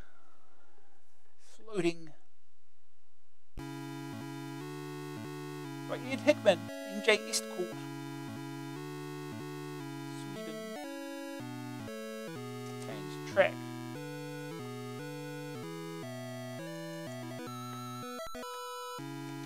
Severino, Silverstone. Silverstone's about the easiest, I think. Turns not so steep, mostly.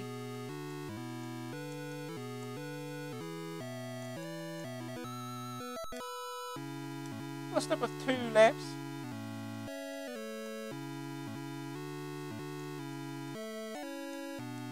Champion Pro, Novice. We'll stick with Novice.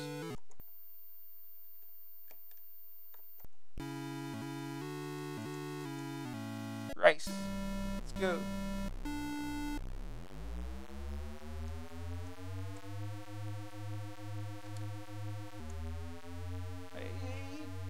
Manual gears, unfortunately.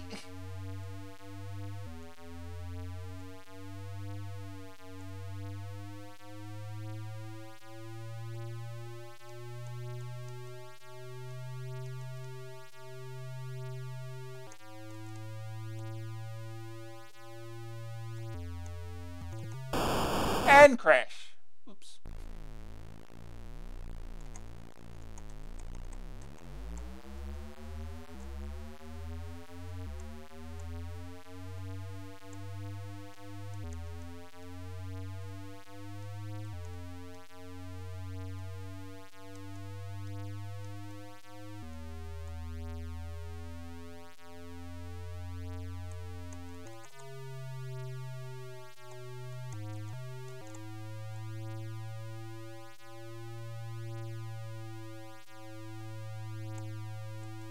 Oh.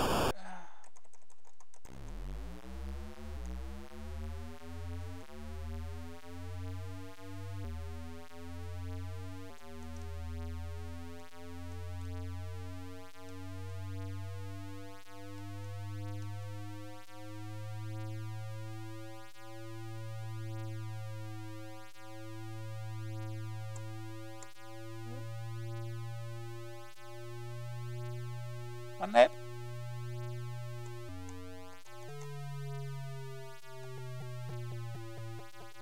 We didn't crash.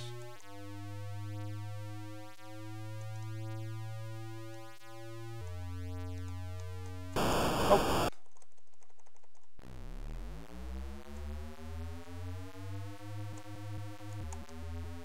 Get off the ground.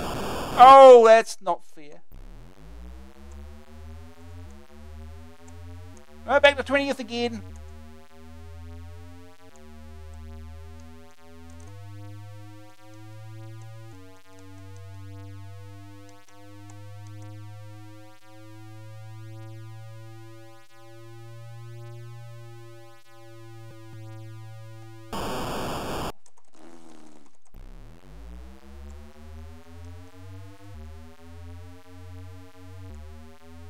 Back to 20th.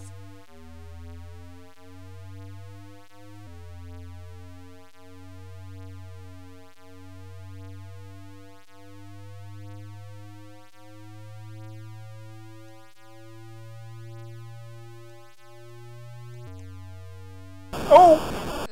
Came a little too quickly.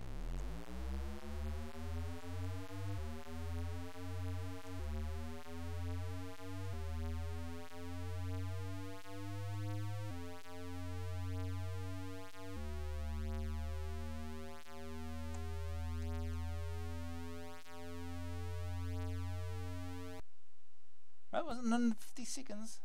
50-second lap there.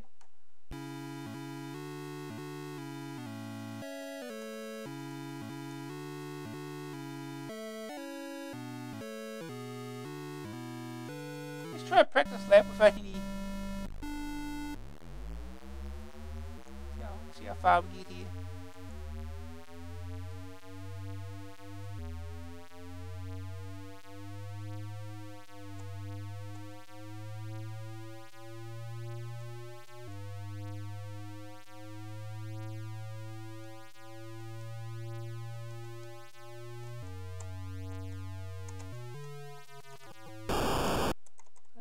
Hitting down is on a brake and it doesn't do that. There's no brake. Up and down the gear shifts.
And crash.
seconds, is it?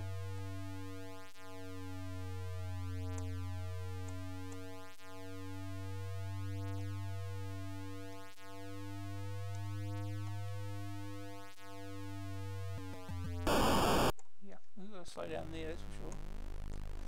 Okay. Try a quick race.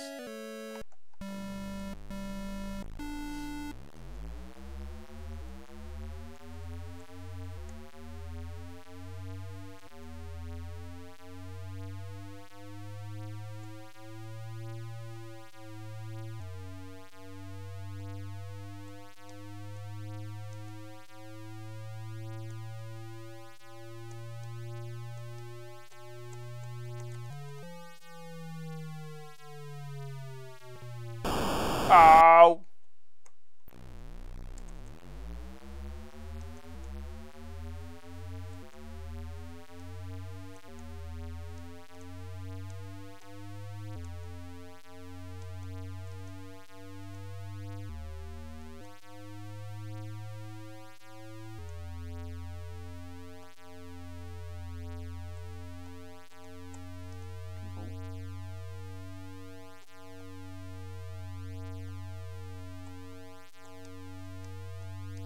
I'm first, that was quick.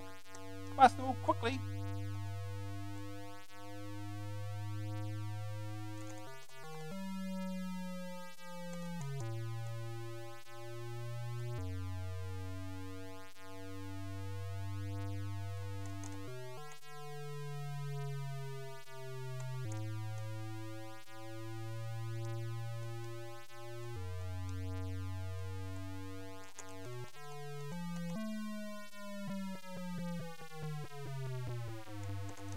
Oh, the cat caught up.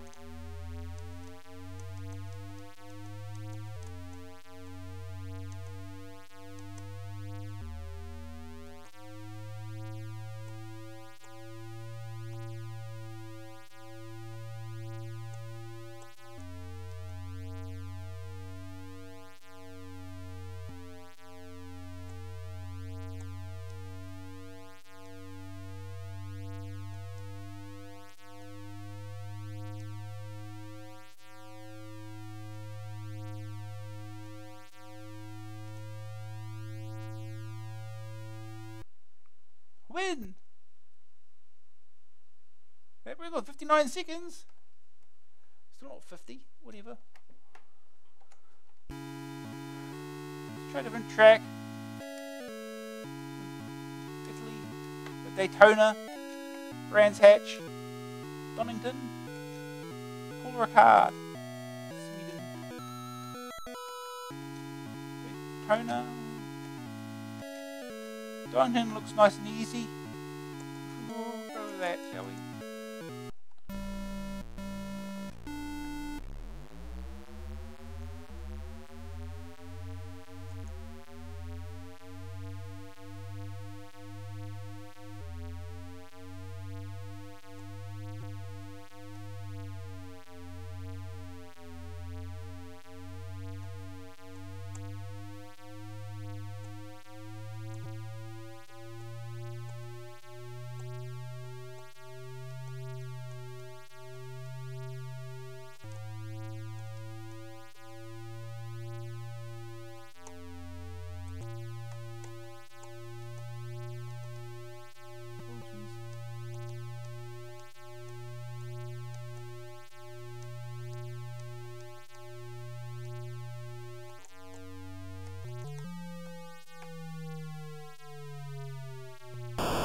Oh, really?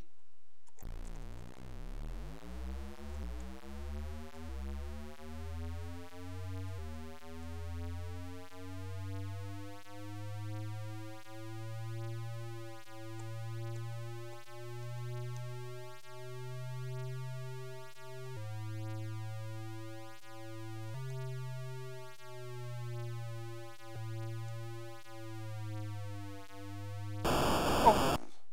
Yeah, they don't crash.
12, wasn't it? No, was it something?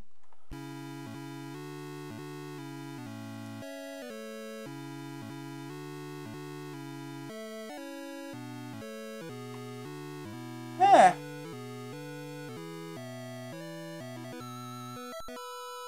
Yeah, that's Speed King. Driving games not my thing generally, so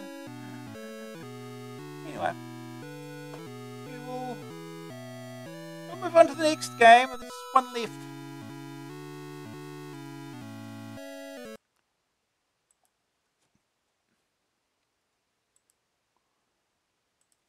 One game left. Yeah. Last game is International Karate. Not International Karate Plus. We're not playing that one yet.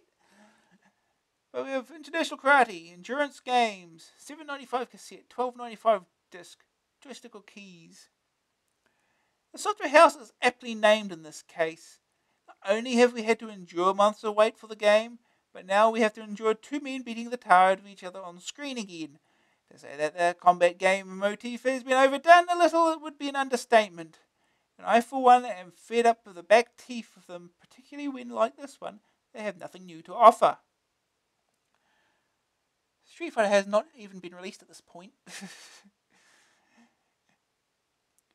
So, yeah, they're already tired of kick-punch games. Like most previous combat games, it's a two-dimensional encounter. The two fighters having one of the 6 famous landmarks as the backdrop to their bone-crunching activities. There are 16 possible moves, 8 with the fire button pressed and 8 without, but you probably won't end up using all of them. 1 or 2 players can play, the winner of the 2-player game going on to face a computer opponent. The 6 computer opponents appear against different backgrounds, and to get through to the next one you have to defeat a fighter twice in 3 bouts. Each bout is 60 seconds long, in which time you have to gain 2 points, yin and yang symbols, by felling your opponent. The judge will award half or full points and the corresponding score. At the end of each bout, the time remaining is added to the victor's score. If no one gets 2 points, then the fighter with the most points wins. A tie on points results in a rematch. If you can win 2 bouts, then you progress to the next fighter, who is of course tougher than the previous one and equally intent on pulping your head. In between fighters is a bonus stage where you smash tiles, but this just involves hitting a key at the right time to smash as many as possible for bonus score. Not much skill in that. Get past all 6 and you become the International Karate Champion.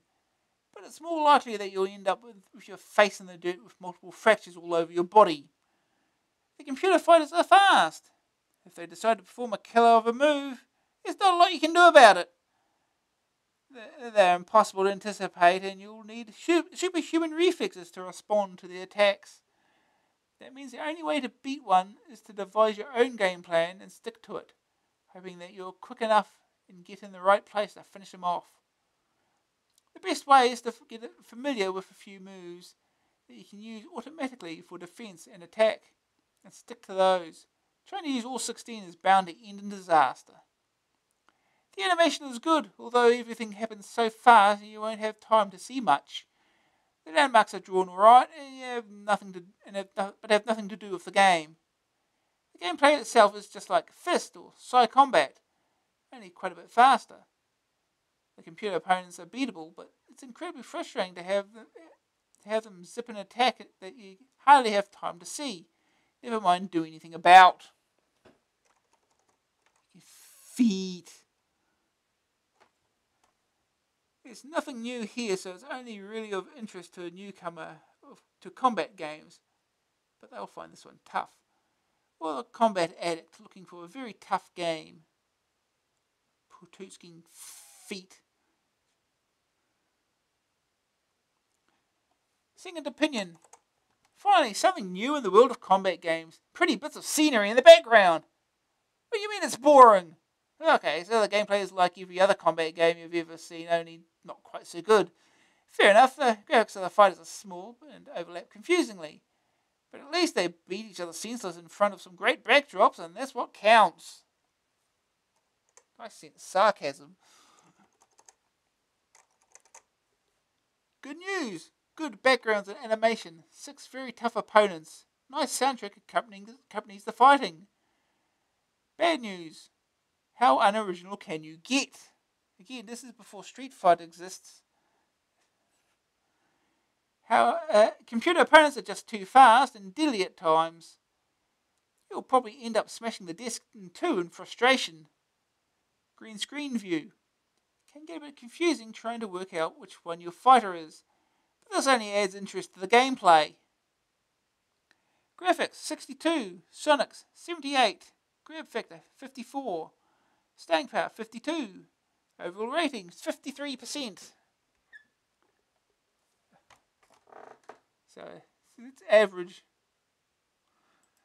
Well, probably not even average. Well, let's try it out.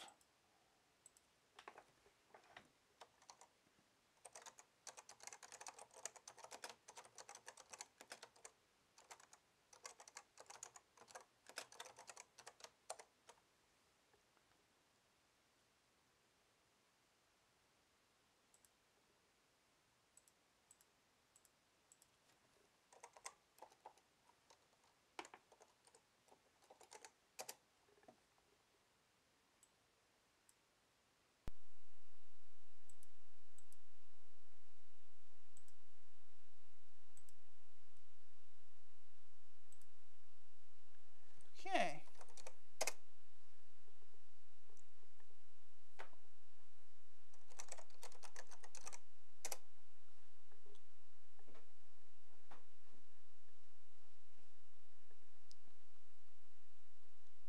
International Karate. Part 1 or Part 2? Part 1. We want that button. No? That's probably loading, for we know.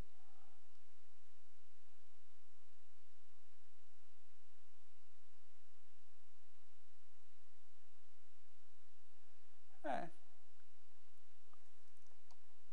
One player, one select. Joystick. Player 2 is the Amstrad Action. Programmed by Choice Software. Ah, okay. Start the game. Begin. Oh, don't turn around, you idiot. Full point. Begin. Oh. Yeah. This seems hard. Begin.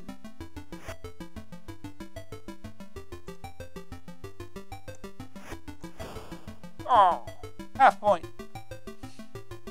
Game's hard. This is the first stage. Game's got no chill. Blue wins.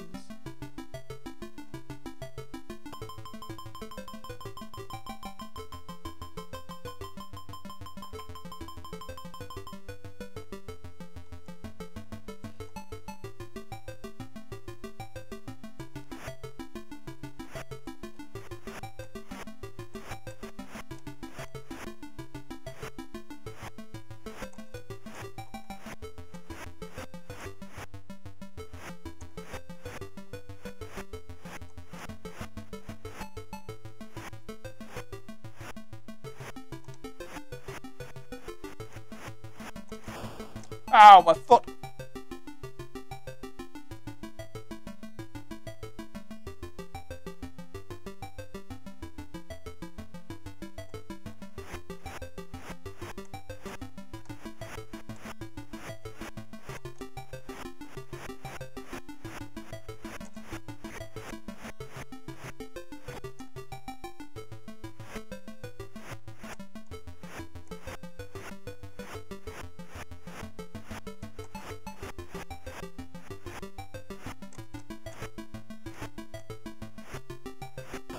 Oh, I got him! I hit him with something. Half point. Wow. I hit him.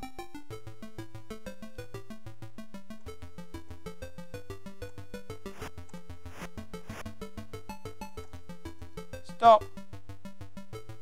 Oh, time ran out. Judge. Blue. Well. Blue wins this round. I hit him once. Use the keys in space. Coded by Jim. Big Phones by Paula and Pauline. With bits by Colin. Big Screen by Craigie, Ian Payne, the Master Hacker.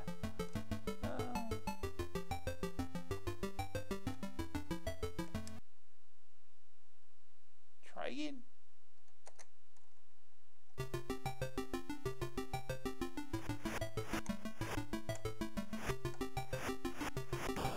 Ow.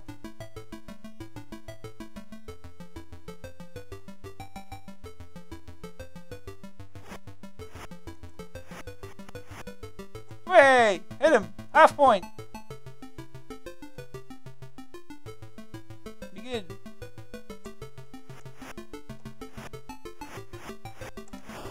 Ow, my foot. Half point.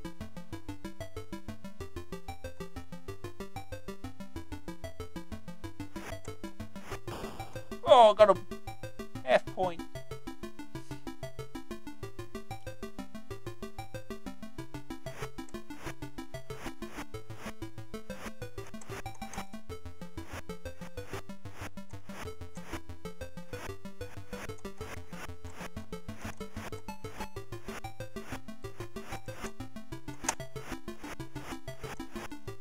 Hey, somehow we hit him.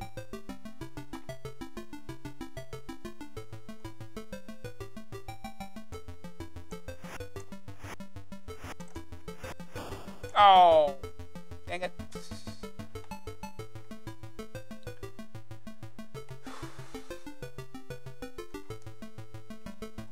Well,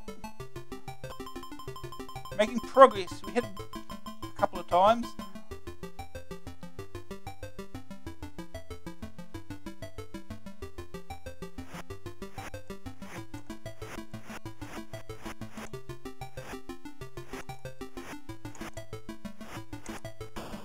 Oh, in the face. Full point.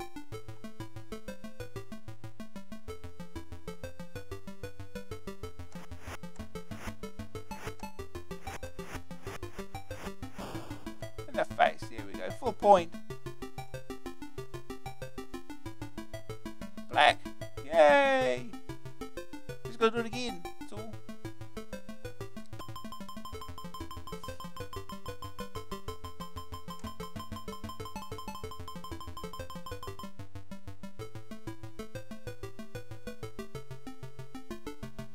Begin.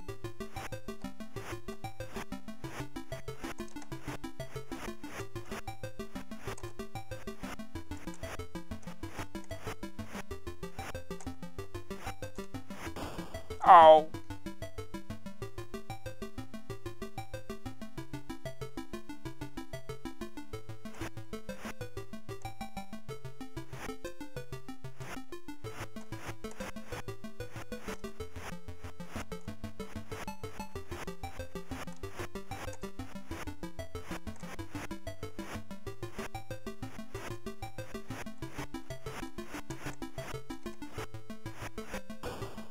Oh, got him. Full point. Begin.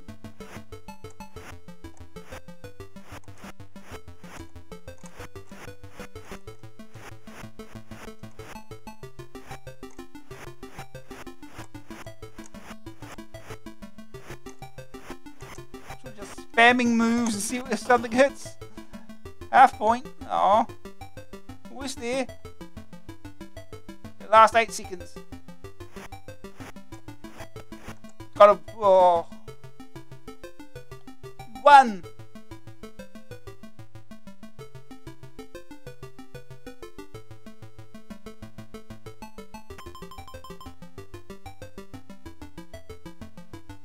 Black wins this round. Ready? Go. Stop. Oh. I wasn't ready for it.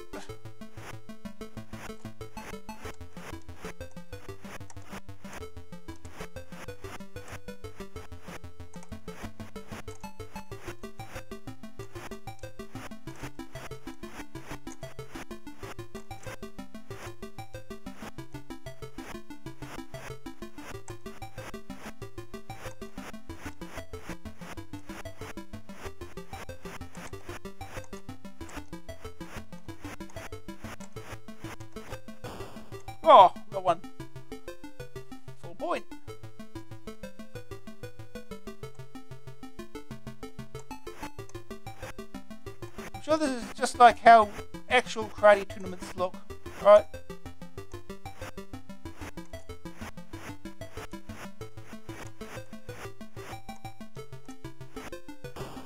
Oh, really?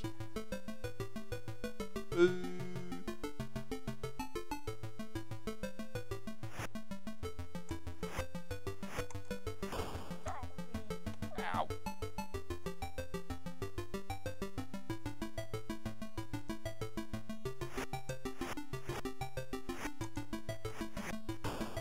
Ooh.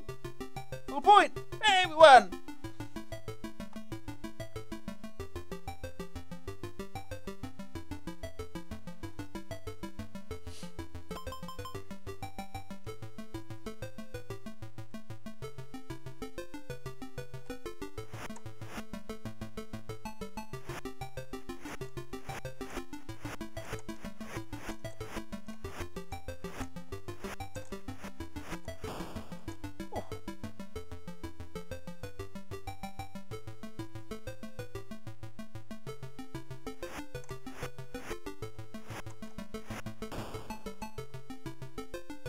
Point. Oh.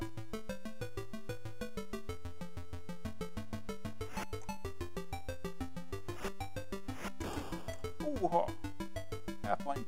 Got him. So it suddenly feels like we know how to play the game, even though we don't really.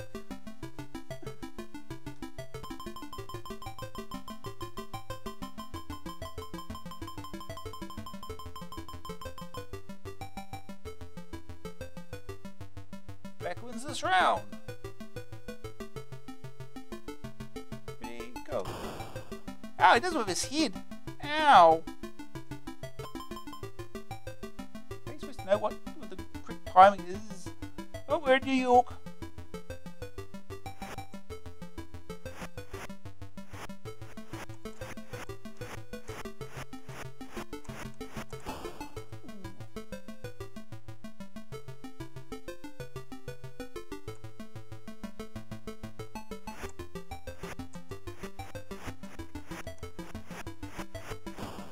Ow. Well, this is probably where it's going to end.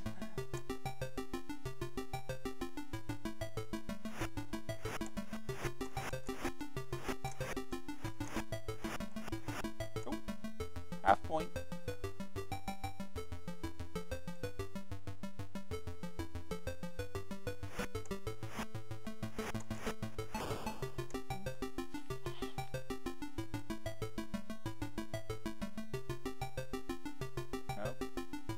Win that round.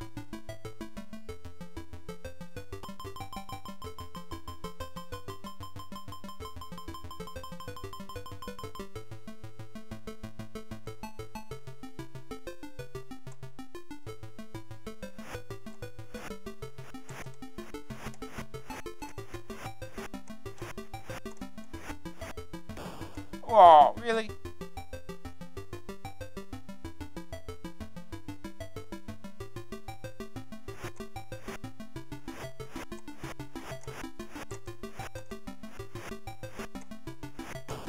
Ooh, so well done with that one.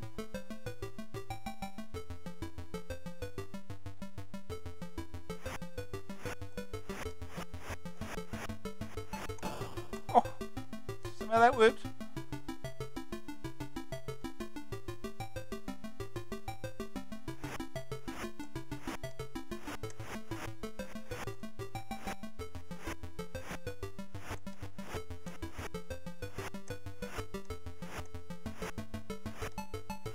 We just do this until we hit.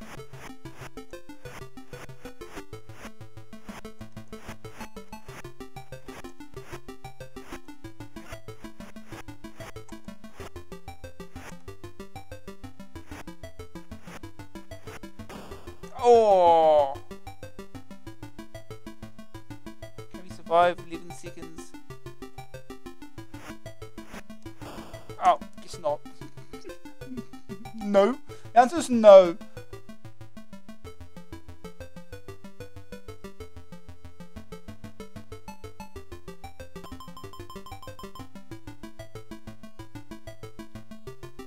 Blue wins this round. Ooh.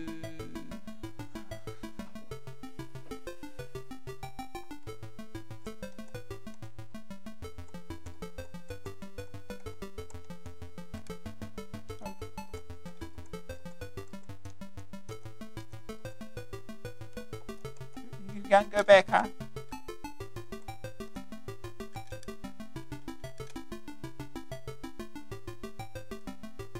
100,000 points. Good luck. Expecting you to finish the game. Probably finish the game twice over to beat that score. What was it? 6 stages, wasn't it? Was it the third? 20,000 points nearly. Yeah. Yeah, it goes to beat it a couple of times over to beat that score. Half those scores. We'll let this one will go. I've got time.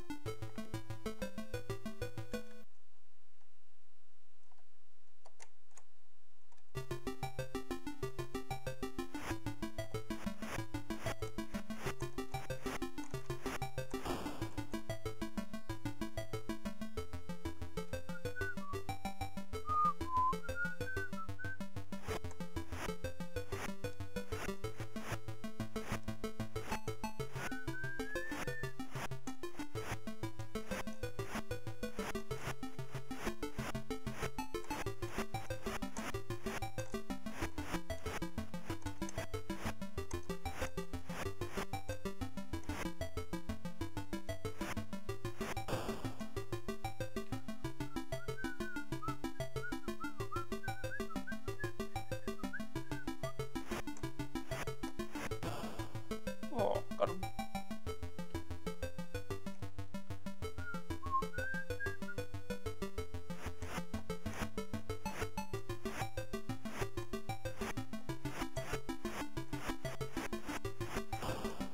Oh.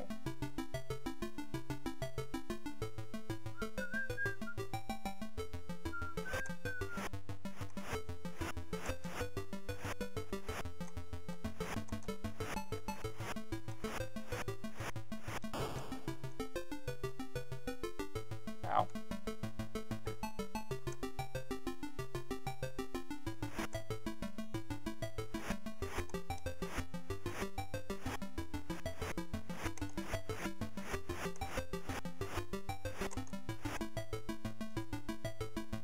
Stop.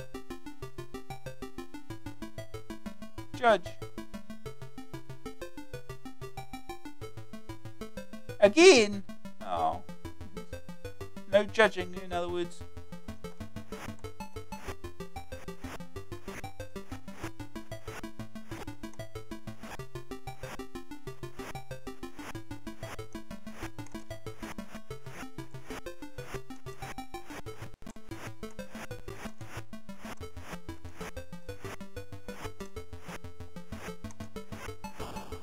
Oh. One hit. Begin.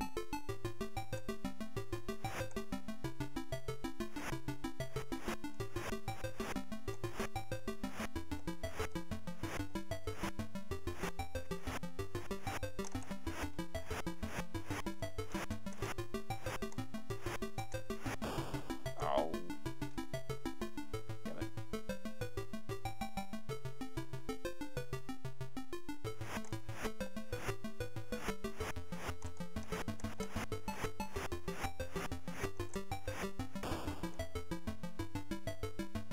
Yeah, point.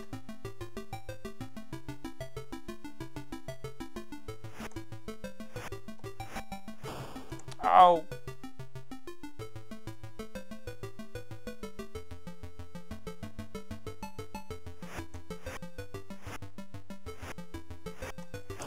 Oh.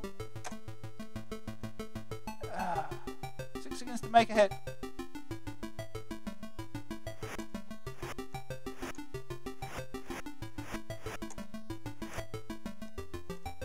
Nope. Judge, blue.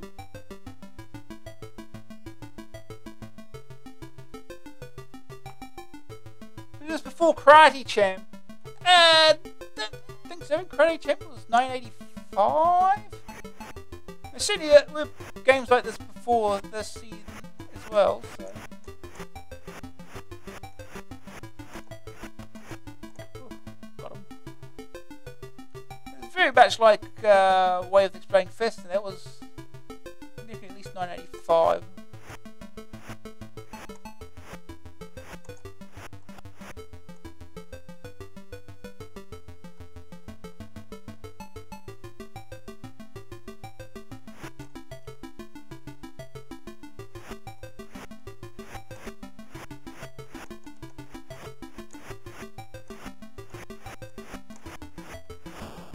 Ow. My kidney.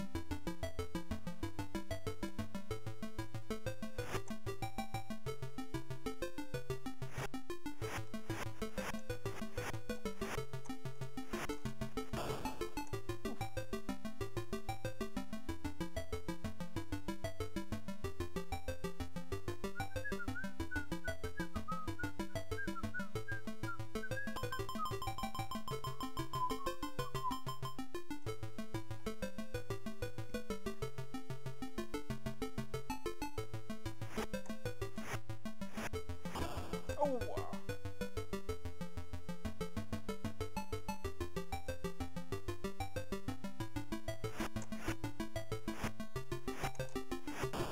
Oh.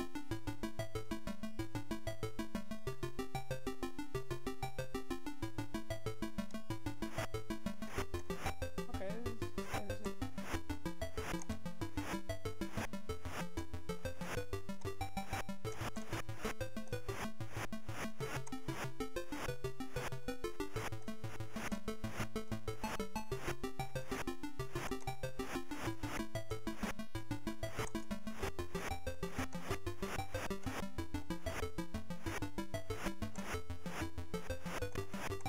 Oh. Full point.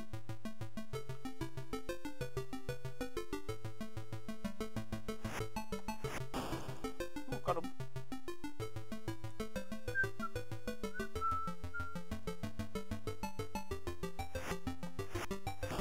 Oh.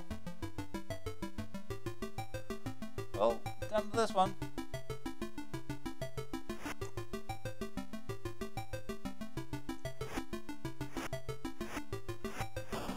Oh. Well.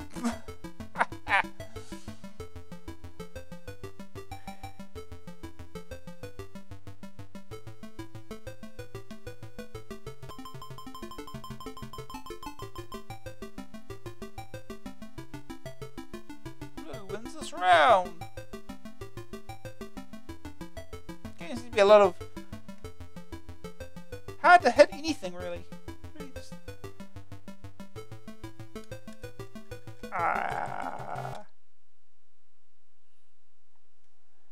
yeah. Anyway, but International Karate Plus is a lot better than this. But we'll get to that eventually, I guess. It's about another year or two after this.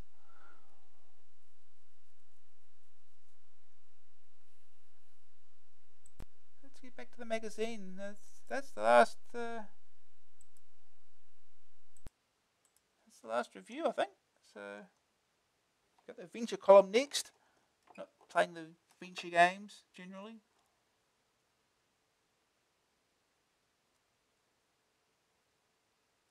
Talk about MUDs already.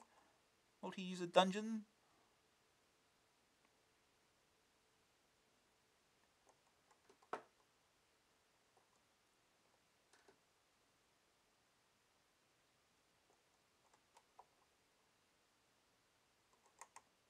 We've got the boggart.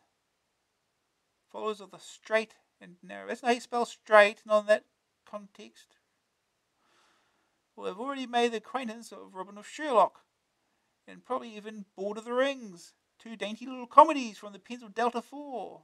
The Boggart is the latest oeuvre, being a takeoff of that little-known Melbourne House adventure released a few years ago.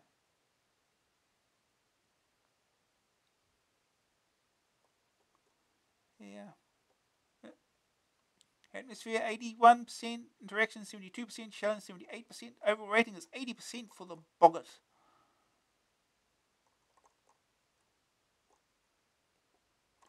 No charts this month, I'm afraid, but keep sending in your votes as they will be back next month. Okay. What? Sure, you're not still waiting for that game to load. Isn't it about time you bought your software from Ambyte, the only company which can sell you game software on disc at cassette prices?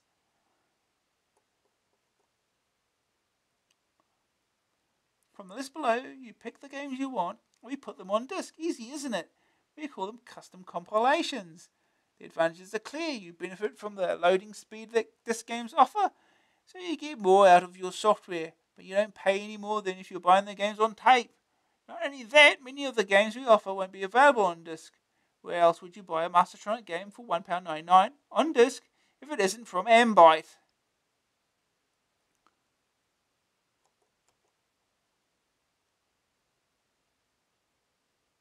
I wonder if a blank disc on its own would cost more than cost would cost more than £2 or £3.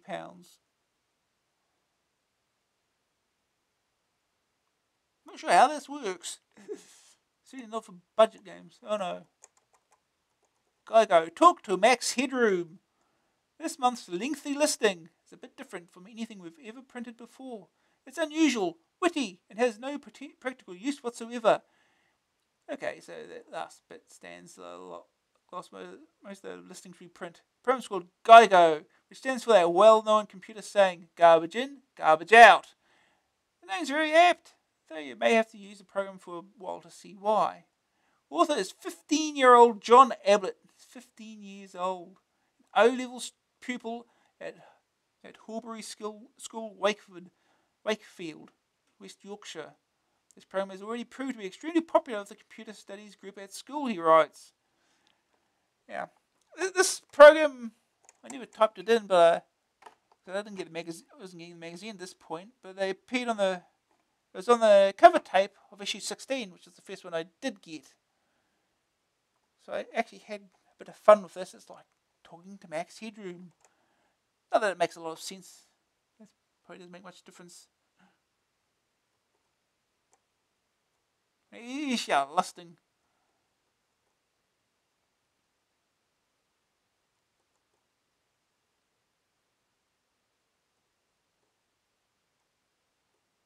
It's a full playing guide for night time.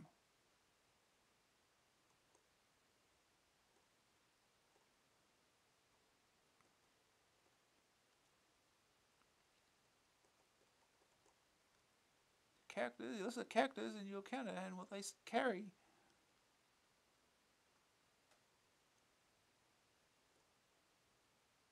These lovely drawings are made for this.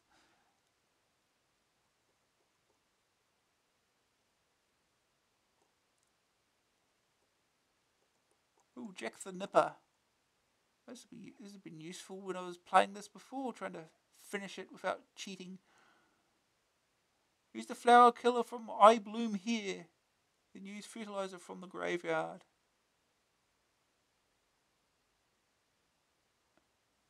Why there's a graveyard right next to the backyard of your house, I don't know. But the floppy disk from the bank causes havoc. Drop the bomb here to start the Great Escape. Aha, that's what that does.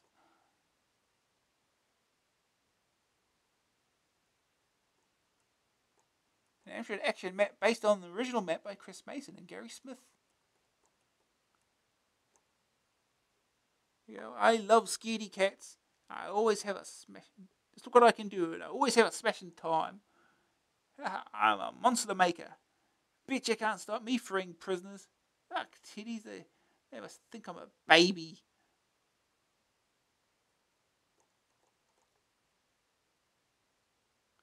Oh, there you go. 3-inch discs usually available for £39 for 10. So yeah, that's nearly £4 each. So how they get away with putting a game on it that normally costs £2. On a disc alone, it costs £4. Shenanigans.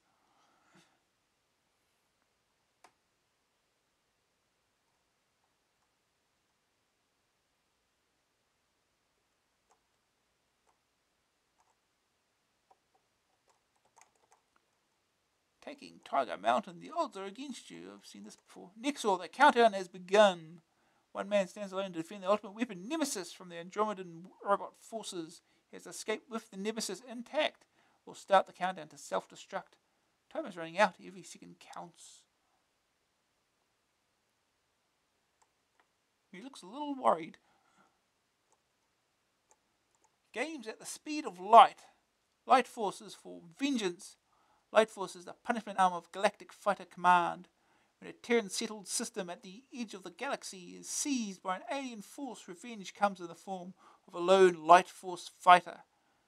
Light Force confronts aliens in a dazzling battle above the strange landscapes of the ice planet, the jungle planet, alien factories, and the impassable asteroid belt.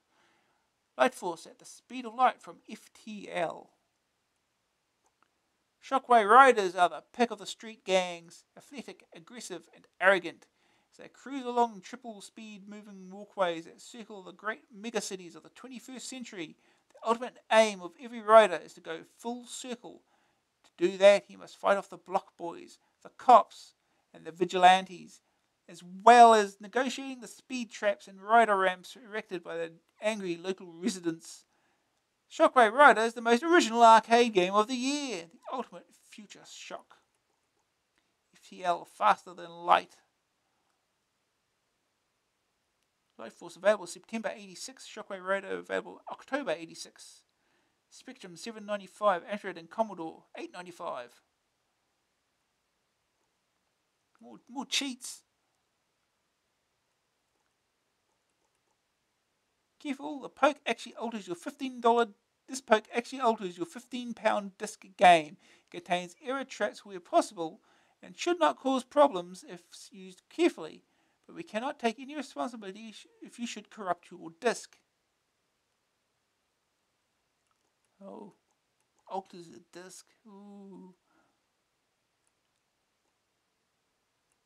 Storm. Got a cheat for Storm.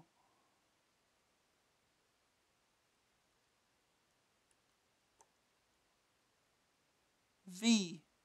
Set the bombs to this ocean game. Just set the bomb clock on the first four digits of the clock above the score and press the key next to it. Oh.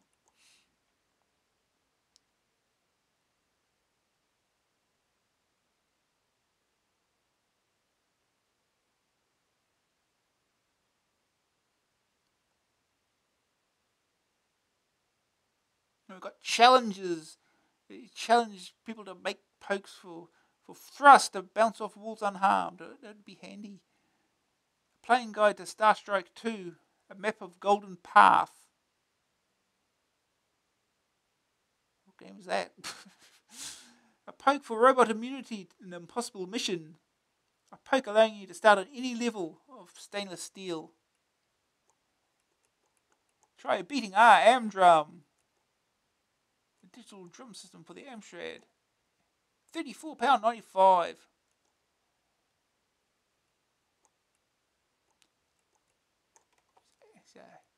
Forms and stuff.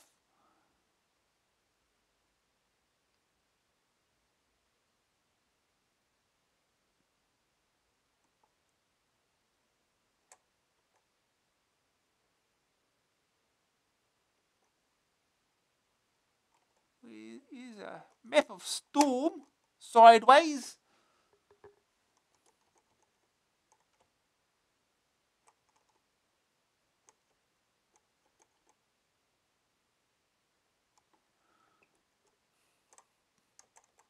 Buy your software from your armchair.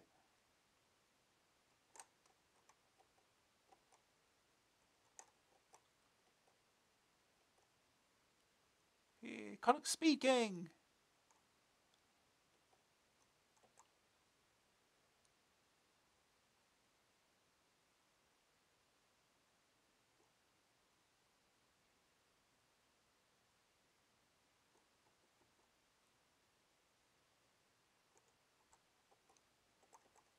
Tobruk.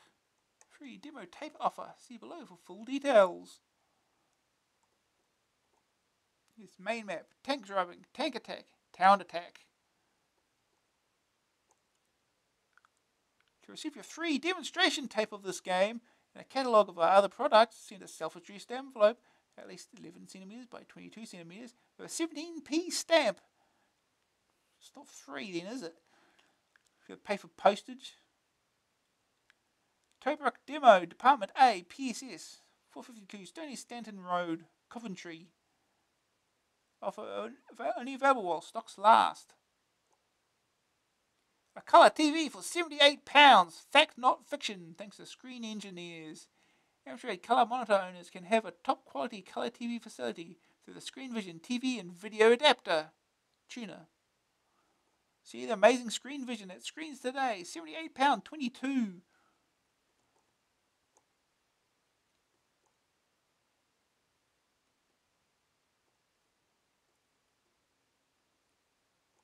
Star Strike 2. Available now for the Amstrad series. Yeah, we saw the review before. So this issue, that was the previous issue. Infiltrator, created by Chris Gray. The game that rocked America. Available for Commodore 64 Spectrum and Amstrad versions coming soon. What a project! Infiltrator is the most incredible new games concept to hit the market. That's it.